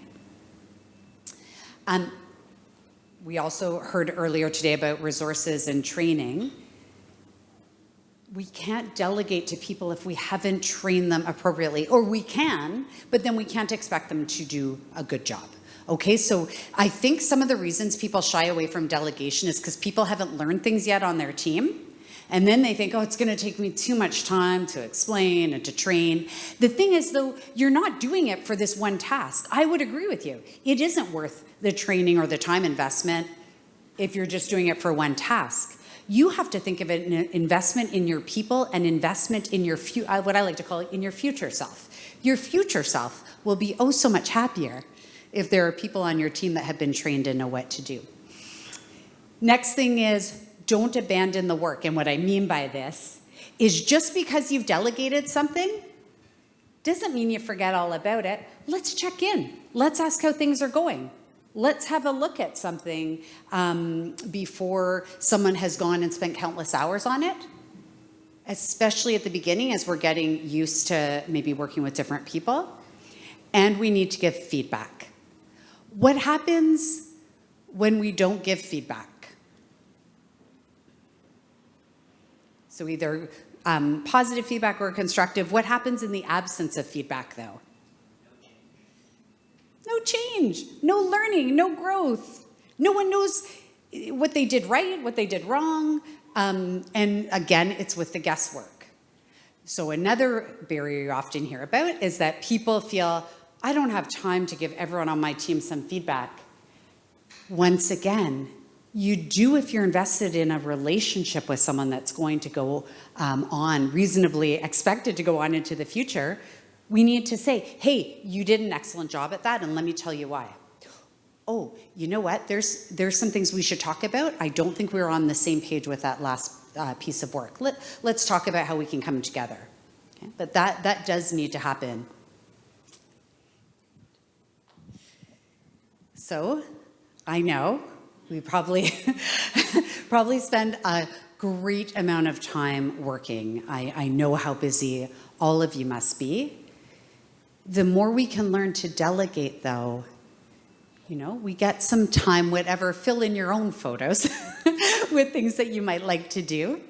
For me, I enjoy a nice beach and a paddle, but really what you want to be thinking about, again, is not just you in this moment. Hey, what's the market doing right now? Am I busy right now? It's not about that, because you all know it's going to go up, it's going to go down. There'll be times you're frantically busy. There'll be times when it's slower. Investing, though, in being able to have effective delegation strategies so that someone could step in and help you out when you need to will be an investment in making sure you don't get the burnout and, as you were talking about, the mental health impacts that can come. Great. Yes, thank you. Any questions before we start to talk about communication? Any questions about delegation? Okay, good to hear. Look forward to you rolling up your sleeves tomorrow and starting to delegate to those around you. You could even start tonight when you get home, maybe some of you that live with people. Okay, let's talk about communication best practices.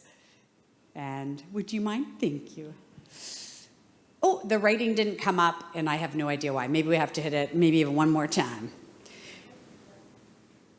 So I'm no realtor, but I have heard that location is awfully important.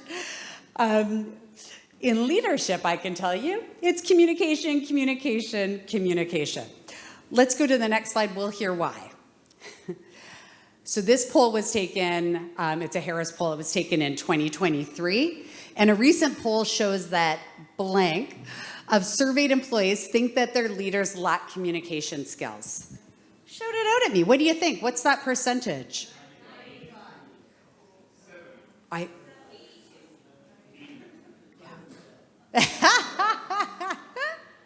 That's awesome for anyone that didn't hear that. That's 110%. Not what the poll suggests, but what your colleague over there does. It is really high. I think I heard some in the 90s. That's correct. 91% of employees, so 9 out of 10 people, 9 and a little bit of a person that we talk to, think that their leaders don't communicate well. I don't have the next stat, but I can only surmise that I think most leaders think they communicate extremely well. And so this great disconnect exists, right, as it pertains to communication. And when I speak a lot to employees, just to hear about the employee experience, I do a lot of, for example, like pulse check surveys and things like that, focus groups. It's really funny They feel that they don't get enough access to information. They're surprised by things going on in the organization. They feel that their leader doesn't get back to them with emails and texts and things like that. So it's really funny. It is a really big disconnect there between what leaders think and employees think. Let's go to the next one. Let's talk about some ways we can improve our communication. And again, even if you think you're communicating well, I'm sure there's a tidbit or two you could pull from this to consider. The first is open communication. So think giving status updates, letting people know how things are going, maybe with a particular sale or client. Giving people access to information makes them feel really included and actually helps establish that buy-in. I think we've all probably had that experience where all of a sudden we found something out, we're really surprised by it, and then we find out a whole bunch of other people knew. We're like, what? Why was I the last to know? And it's not a great feeling, okay? So the more we can be intentional and open in our communication, the better. The other thing is we want to communicate in multiple modes. And oh my goodness, aren't we lucky as a society that we have so many ways to do this? So yes, you're going to have your meetings, your group meetings, one-to-ones. You're going to email, text, WhatsApp, people were saying they were using.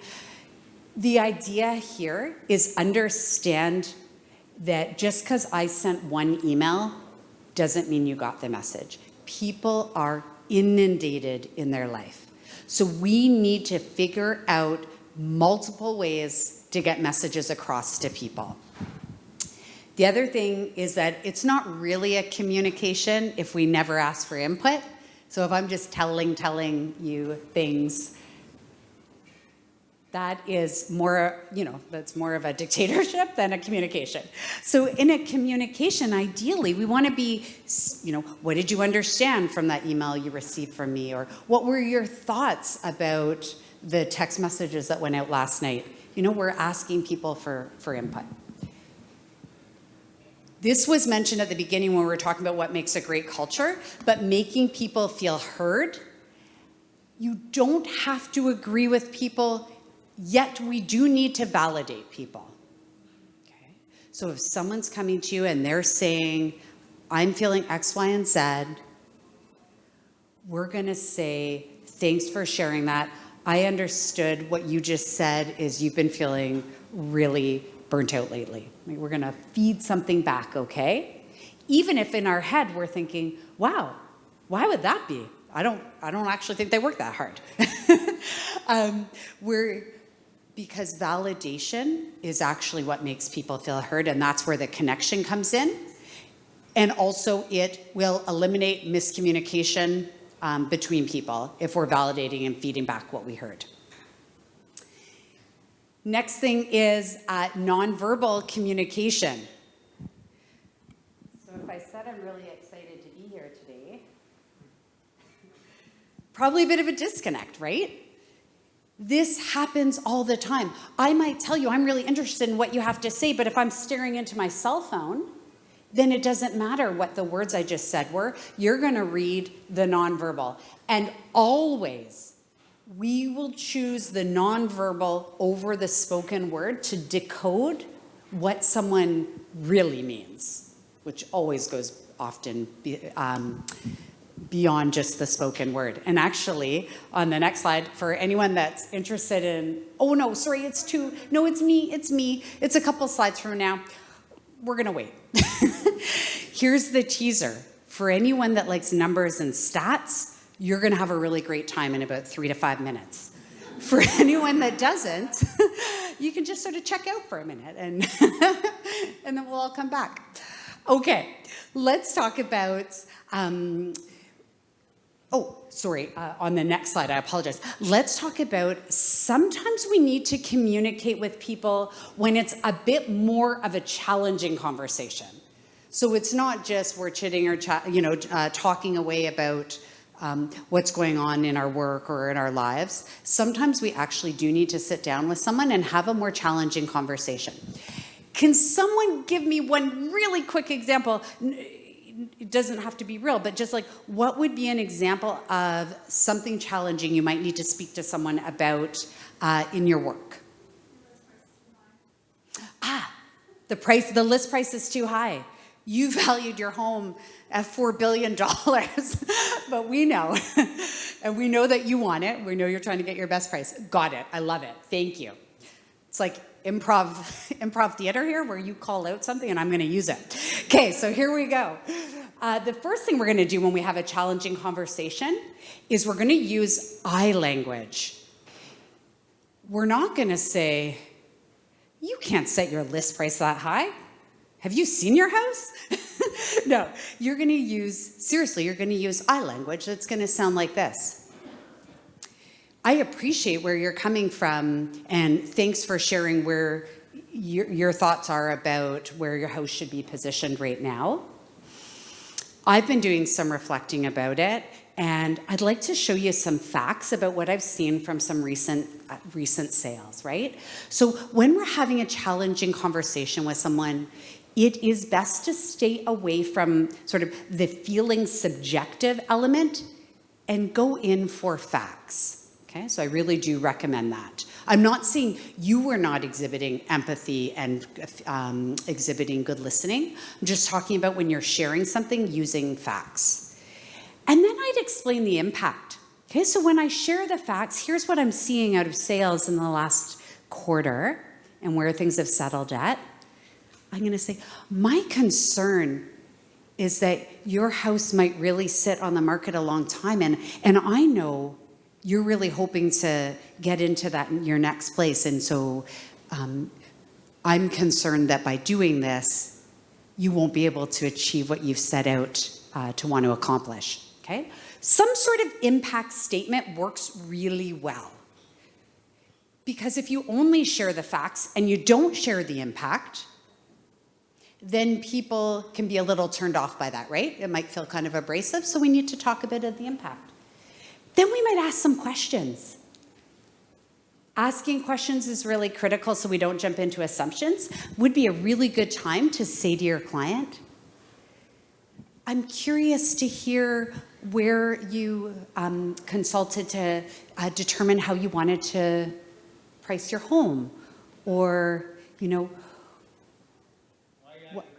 yeah, I know. I was like, do I go there? Yeah. We want to feel it out. We want to ask them, where did this come from? Where did this price come from? How did you get there? Okay?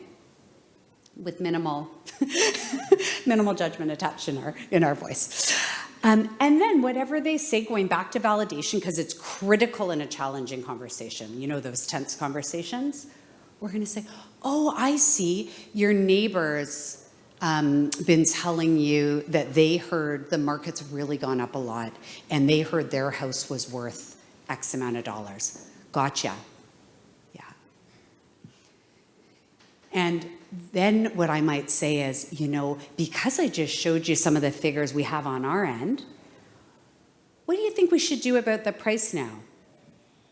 Okay, and this is what I like to call the joint solutioning part, where you get them to share what they're thinking, you share back what you're thinking. Okay, and any challenging conversation, if it's talking to a colleague, if it's talking to a client, it's great to have a bit of a guide, and that guide is I statements, talking about what happened using facts, okay, sharing impact, and then making sure that when you're asking questions, you're validating back whatever they said, even if you don't agree, and then together you're going to try to arrive at some new solutions. Okay. How many people here think you can improve your communication skills? Yeah, great news. You absolutely can. I promise you can. It takes practice. It takes intention. There is no doubt about it, though, that we can get a whole lot better at communicating. So even if we're already up here, there's a lot of room to go. Great. Oh, sorry, actually, my apologies. I just realized I should check in and see any questions about these steps, anything that maybe feels that it would be uncomfortable for you to do in a conversation?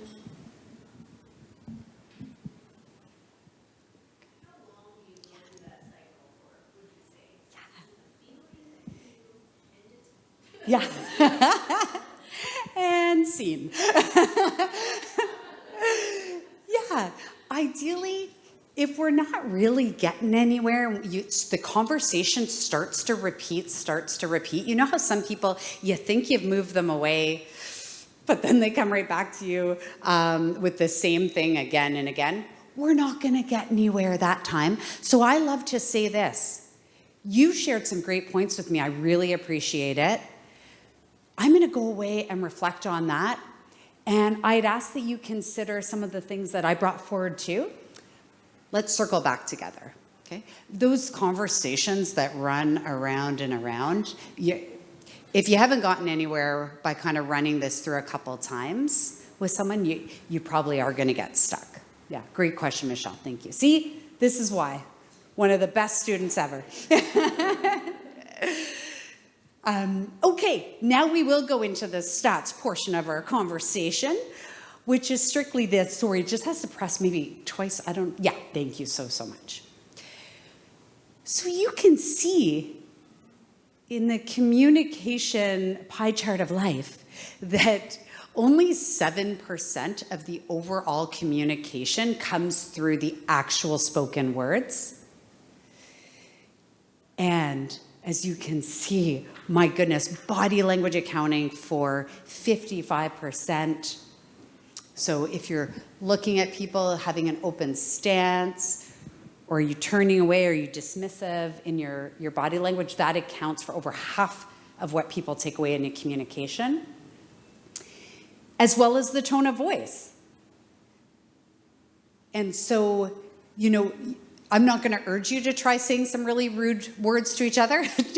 Don't worry. But actually what's really funny is we can say something, but if we say it with like a huge smile, or we're laughing, or we're like hitting someone on the shoulder, then it's taken in a lighthearted way, right? So again, the takeaway here is not to go away and say rude things to each other. The takeaway, though, is that we need to be really conscious, not just of the words we choose, but stopping and giving people our attention, head nodding, smiling, eye contact, all of these things are all really valuable parts of the communication process. And thank you, because I know you did bring up active listening right from the get-go, so that is so important. Okay, we're done with stats, I promise. Here's where we're going next. Would you mind flipping? Thank you. So let's talk about it. Let's talk about how to set your team up for success. And if you're not currently in a team, that's a-okay, because you can think about what it may look like in a future state for you being in a team. Okay, let's go to the next slide. We're going to have a discussion now with our colleagues around us. I'd like you to think about the most successful team you have ever been on. It actually doesn't have to be at work. Anytime you've been on a really successful team. And what is it, do you think, that made that team successful? Let's discuss. We'll talk for a few minutes. We'll come back together.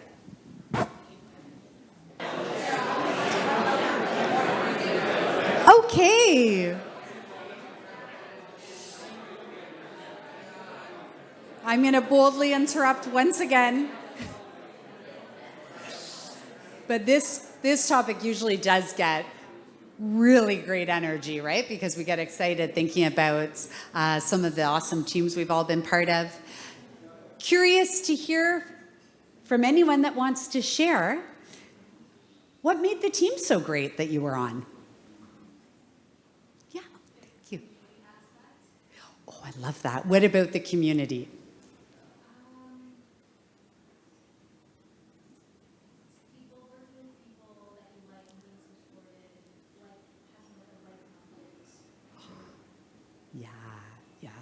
Being supported, having a like-minded group. Fantastic, thank you.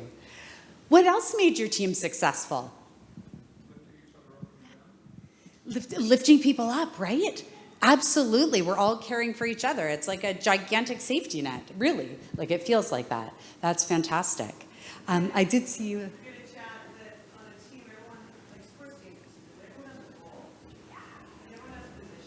Yes.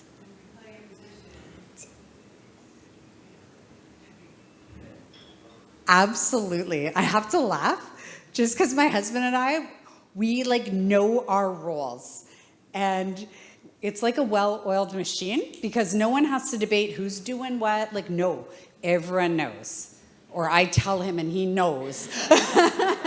But you know, either way, it works great. But you're so that is so true about a team when there's not that role confusion. There's no frustration that goes along with it. I saw your same thing, right? Based on specifications and the job definitions and the quality of service you can provide, you just Yes, 100%. It's so important. Yeah. Yes. It's teams that can laugh and have a great time and spend some time socially together. And the teams that get the real enjoyment and lift out of it, yeah, those are the ones that go the long haul together. They just want to be in each other's presence. Yeah. Everyone feeling like they had a part in the success of the team. Absolutely. So actually, it's really interesting, just to make sure everyone heard that, everyone feeling like they played part of the success, right? It wasn't just like one or two people on the team. Everyone celebrates that success and feels like they contributed something to the team doing well. And just to sort of extend that idea, we know Google, they study everything. They have so much stats and data.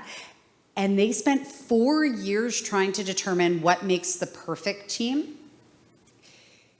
And really, the number one predictor had nothing to do, they actually thought it had to do with if we get the right people with the right education or the right experience, if they come together, they'll do wonderful things.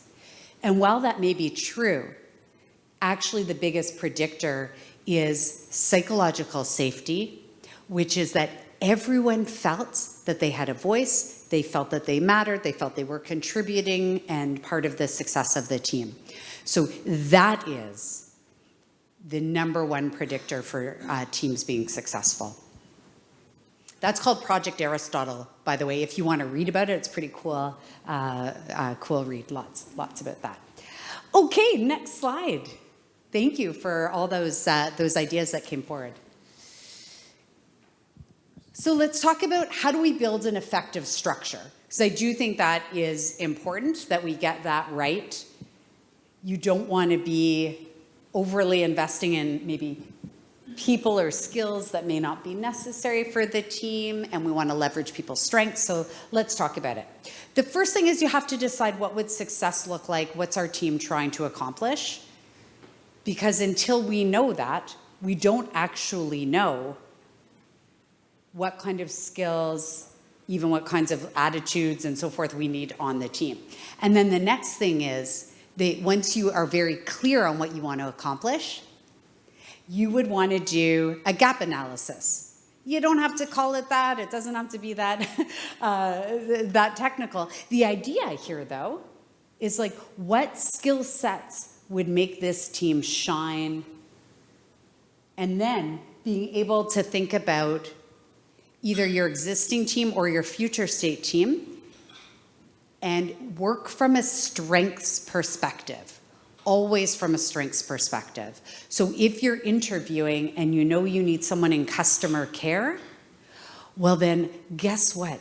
90% of what I want to talk to you about is your experience working with people. How did you treat them? What were examples of times where you handled complaints and concerns? Okay, so we have to make sure we're adding to our team the strengths that we need that back up those skills. We also want to make sure that we've got measurable goals, and we spoke about that, but for our team to be really effective, they do need to know what expectations and goals are. And as a couple people in the room said, We have to be really clear who owns what responsibilities on the team. And it's okay if multiple people own them, but just be really clear about it.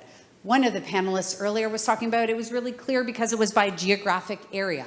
People knew what their work was because it came in by the geographic area. Whatever your way is to set it up, that is brilliant though in terms of that clarity.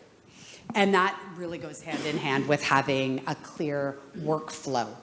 So we know if a call comes in or we get a hit off the website, who does it go to first? Second, what's the flow all the way through? And that makes a team successful too. Okay, let's go next slide. Thank you. I'd like to talk a little bit about the growth mindset because this is also super important on your team.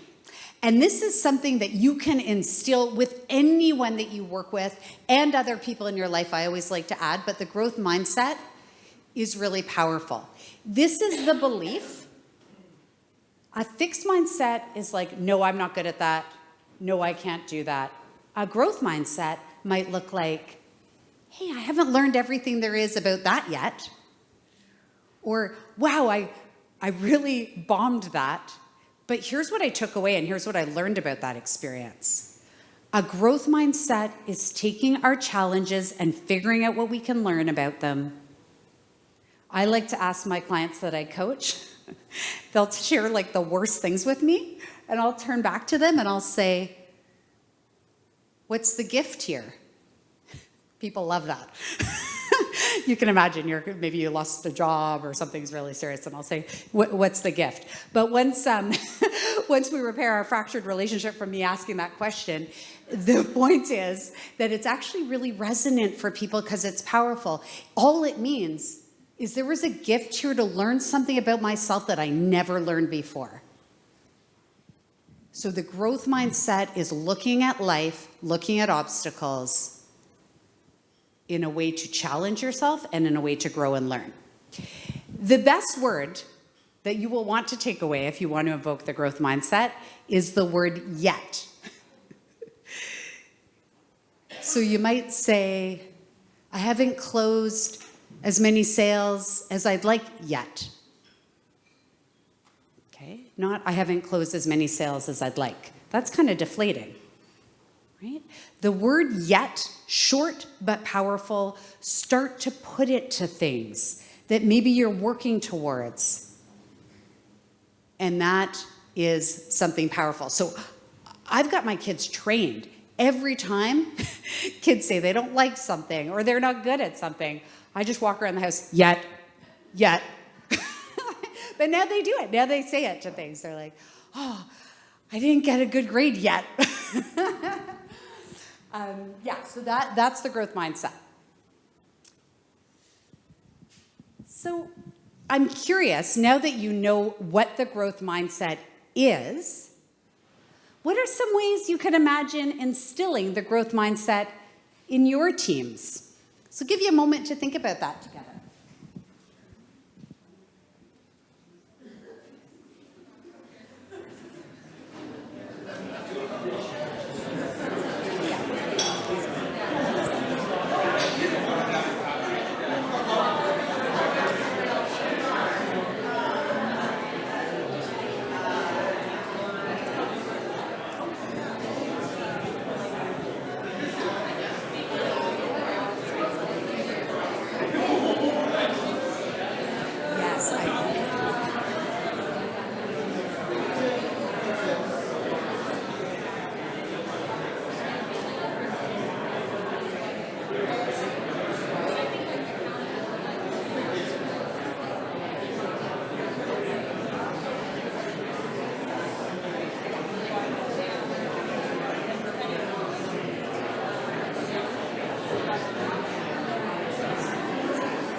I would love to hear from a couple people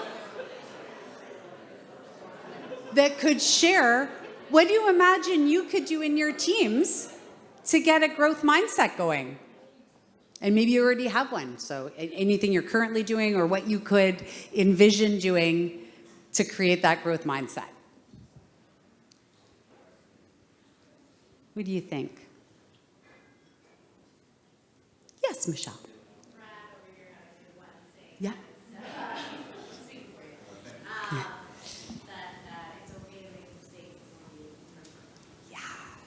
Absolutely. Thanks, Brad. Thanks, Michelle. Great teamwork here. Absolutely. Collaboration's critical.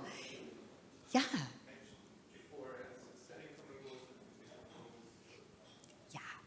If we're setting goals, and sometimes even like a personal stretch goal, something might be even, would be something really hard to achieve, that's a growth mindset too. Like I'm striving, I'm pushing myself. Absolutely. Great. Other thoughts?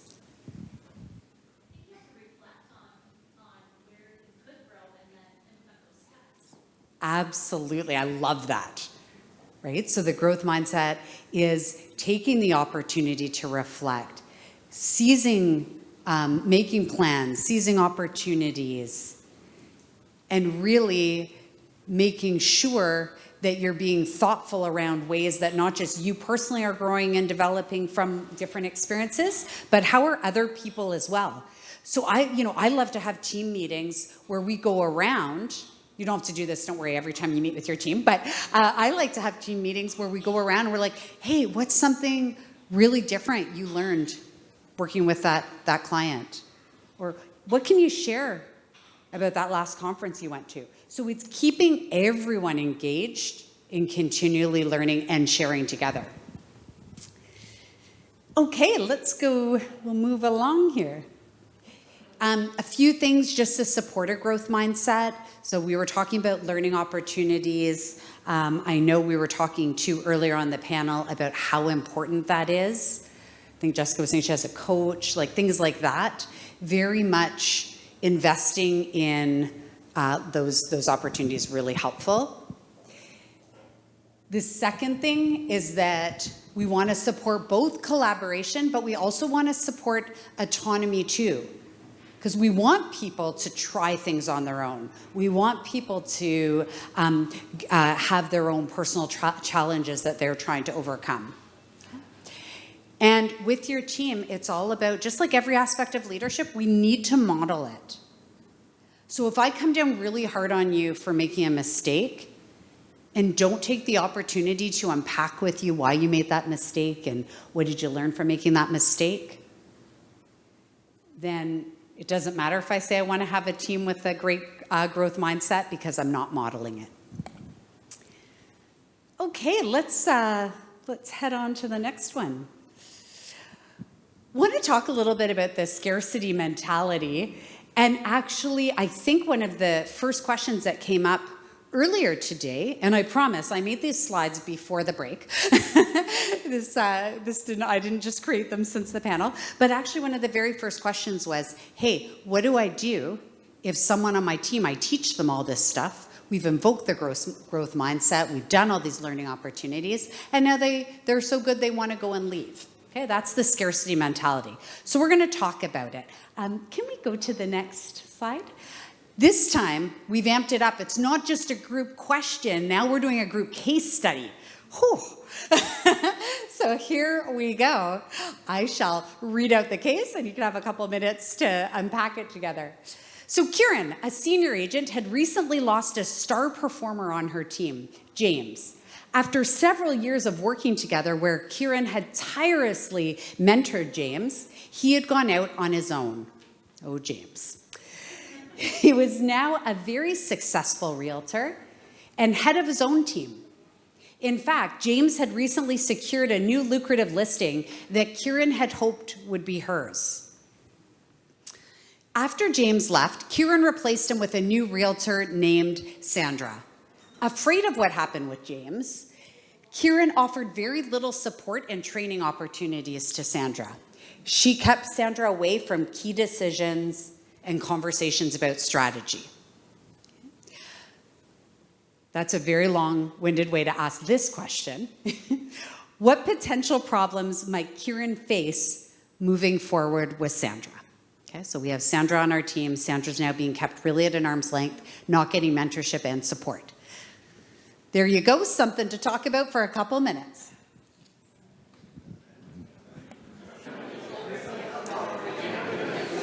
Okay, let's do some thinking about Sandra here.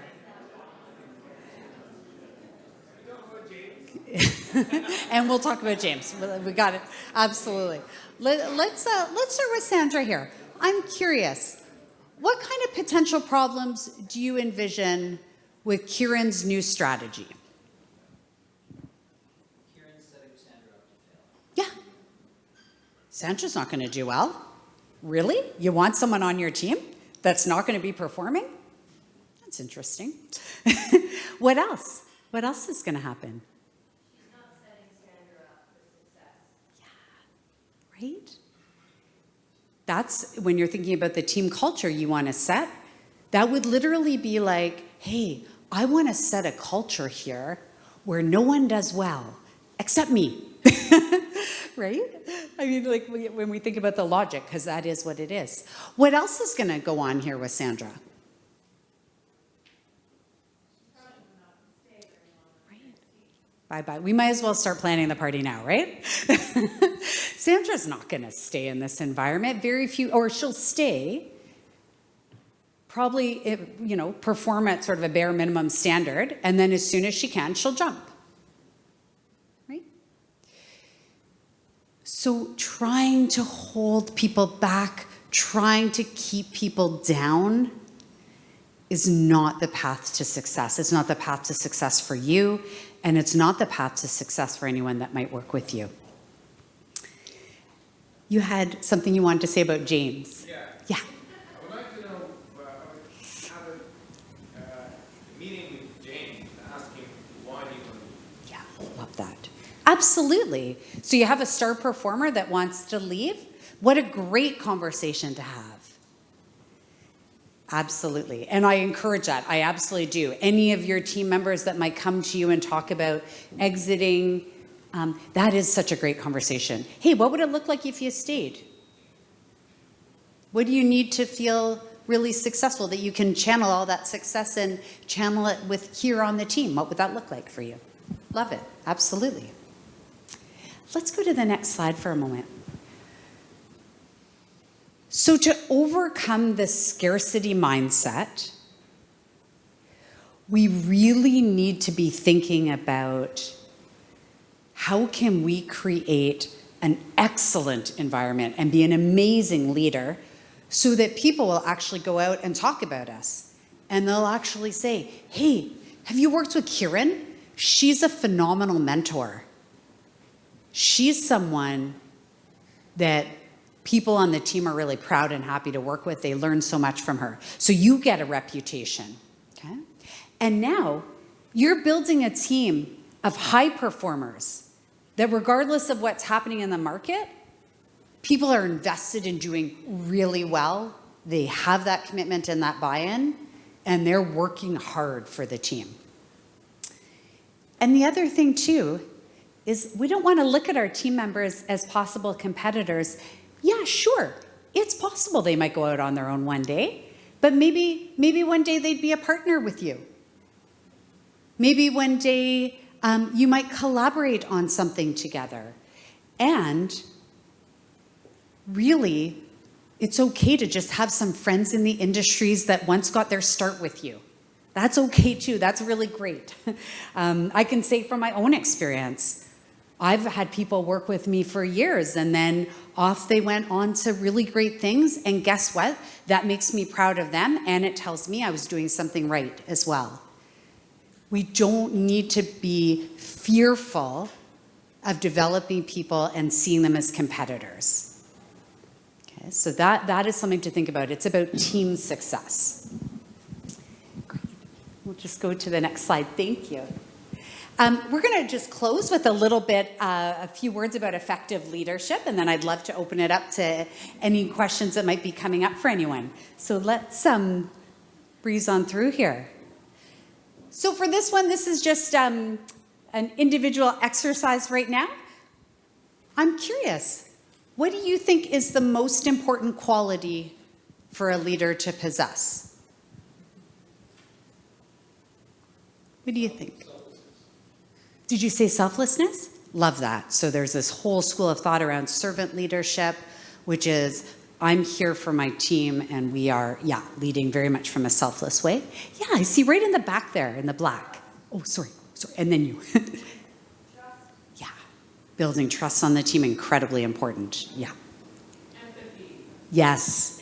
The number one leadership trait, actually in 2022, they go and they, again, people much smarter than me, I'm just reporting on what I read. Empathy was actually considered the number one leadership trait in today's business world in 2022. I don't know what it is for this year yet. The idea being, though, that we can put ourselves into other people's shoes and we can empathize with all the different things that might be going on in their life. Yeah, it's huge. Yeah. Yes.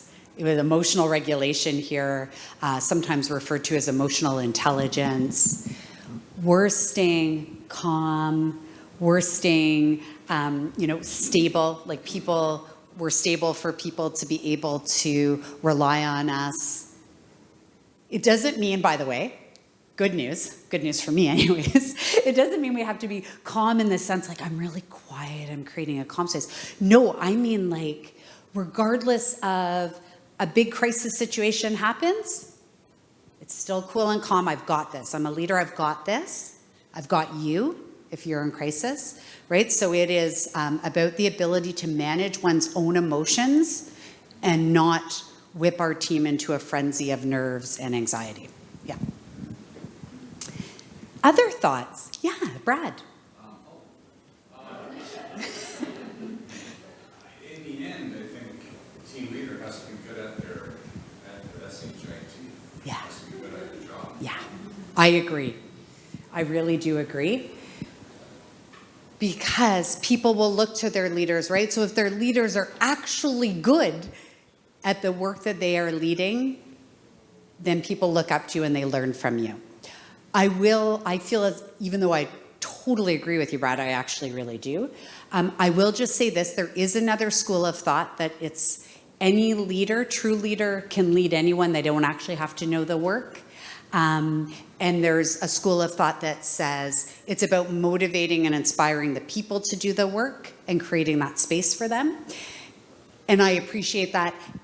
However, I would say, I do think people actually look to their leaders to understand how to do things, learn the processes and the practices. So, and I think there's a lot of credibility that comes from being able to say, hey, I did this work myself. I've done this. I understand. Yeah. Great. The good news is there are so many amazing ways to be a positive leader. I'm going to share a few things with you. Here's my tip, though. My tip is this. Hone in on one aspect of leadership that you really want to focus at being amazing at. So if it's creating psychological safety, great. If it's the technical expertise, fantastic. If it's empathy, perfect. Okay, so, but I suggest, just like communication is a learnable skill, leadership is a learnable skill, and one of the best ways to start is to get really clear, what kind of leader do I want to be, and what's one thing I'm going to make sure I'm exuding as a leader. Great. So a few things, tips for some effective leadership. Of course, in today's world and in the work that you do, adaptability is huge. So leaders that can shift gears pretty quickly, leaders that are innovative, looking for new ways to do things. We already talked a lot about expectations, but being really clear about what those are. Honor your word. There's something we haven't talked a lot about, but it's very important. If you say something to your team, follow it. If you can't follow it because something shifted, no problem, but we're in communication about it. Hey, I said we were going to do this in the first quarter of 2024. Here are the reasons we cannot. Here's the new commitment. Okay? Don't just quietly hope it goes away and no one noticed that you didn't execute on your word. For me, that's weak leadership. Prioritize connecting with people. Okay, so leadership is about connection with your team members, and we've already talked all about the importance of communication. Just the next slide. Just a little bit of a summary about a healthy team. A couple of things that we haven't really talked about, so I just want to make sure we get a moment to, is encouraging some sort of team building activity or social event, things like that.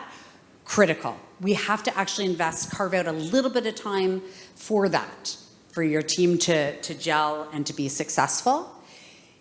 The other thing is focus on conflict intervention early. And what I mean about that is if you notice there's a little of this, like people are getting tense with each other, something's going on, you sense the dynamic, we're on it really early because we don't want things to build, frustration to build, resentment to build. So it's going back to how to have a challenging conversation. Hey, I noticed things felt a bit tense here at the office. Curious what's going on for you. Anything we can do around that, right? We're on it early. Celebrating successes and the feedback, so important. Both positive. I like to say, catch someone doing something right, because they will learn more from things they're doing right than things they're doing wrong. So if you can say to someone, the way you just managed that client call, that's exactly what we want to see on the team. And it's really clear for people. Okay, we will flip on over. We have reached the time where you can ask me anything you want about this topic. Not a full free-for-all. For that, I'll see you in the back room later. But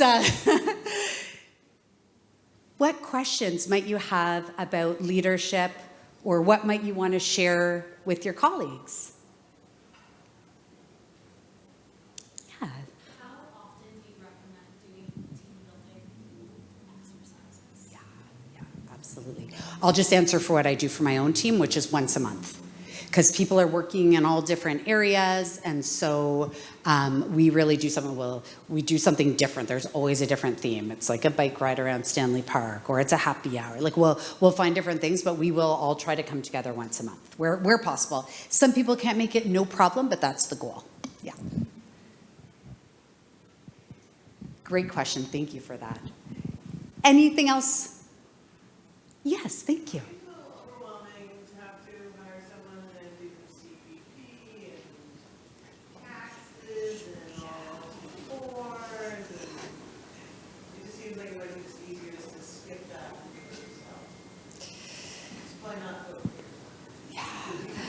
I hear you. I literally hear you. It's, yeah, that's time consuming. It's challenging. Great news though. There are bookkeepers in the realm, just to give you, to position the comp a bit for you, between $30 to $40 an hour, and I'd say 40 is on the upper end, that will do all that for you. They will do the sign up of the new employees. They'll do payroll for you. They'll remit taxes for you. So that would be a great example of something I had to learn. See, the growth mindset came in handy, because I actually tried to do all these things myself, and it was hard. It took me a ridiculously long time. Turns out I'm not good at that. Yeah, so those are things then I started to realize, wow, you pay someone, it's seamless, it doesn't actually cost that much, and we're off to the races with that. Yeah, great question. Yeah. Just to add to that, a lot of the admin is subcontractors, not employees. Oh, great. Even better. It can be a lot easier to manage a contractor relationship. That's great. Yeah. I was just wondering, what do you think is the best way to handle something when someone has been continuously making a mistake again and again? You've had a conversation previously. I know the panel was kind of talking about firing quickly, but do you have any other communicative ways to kind of deal with that? Yeah, so I just want to make sure everyone heard. I love that question. What do we do if someone keeps making a mistake? The good news is my answer isn't that we just continually use the growth mindset to learn from it. At some point, right, there's a couple things. I actually don't necessarily personally, this is just a personal viewpoint, personally agree with terminating quickly. I think a lot of care and intention should go into recruitment, but then I often ask myself, did I provide enough support? Did I provide enough feedback? Did I show enough examples? And so I would have some conversations where I'd get really specific. And I start it like this, because I mean it. I'd really like to see you be successful on the team. I am noticing, though, there's a lot of errors that are cropping up. I'd like to take the time to go through them with you and answer any questions you might have, or I'd like to buddy you up with someone else on the team that's really excellent at this kind of work. But if it keeps happening and happening, then we do have a decision to make, because not every person maybe has a particular skill set to succeed there.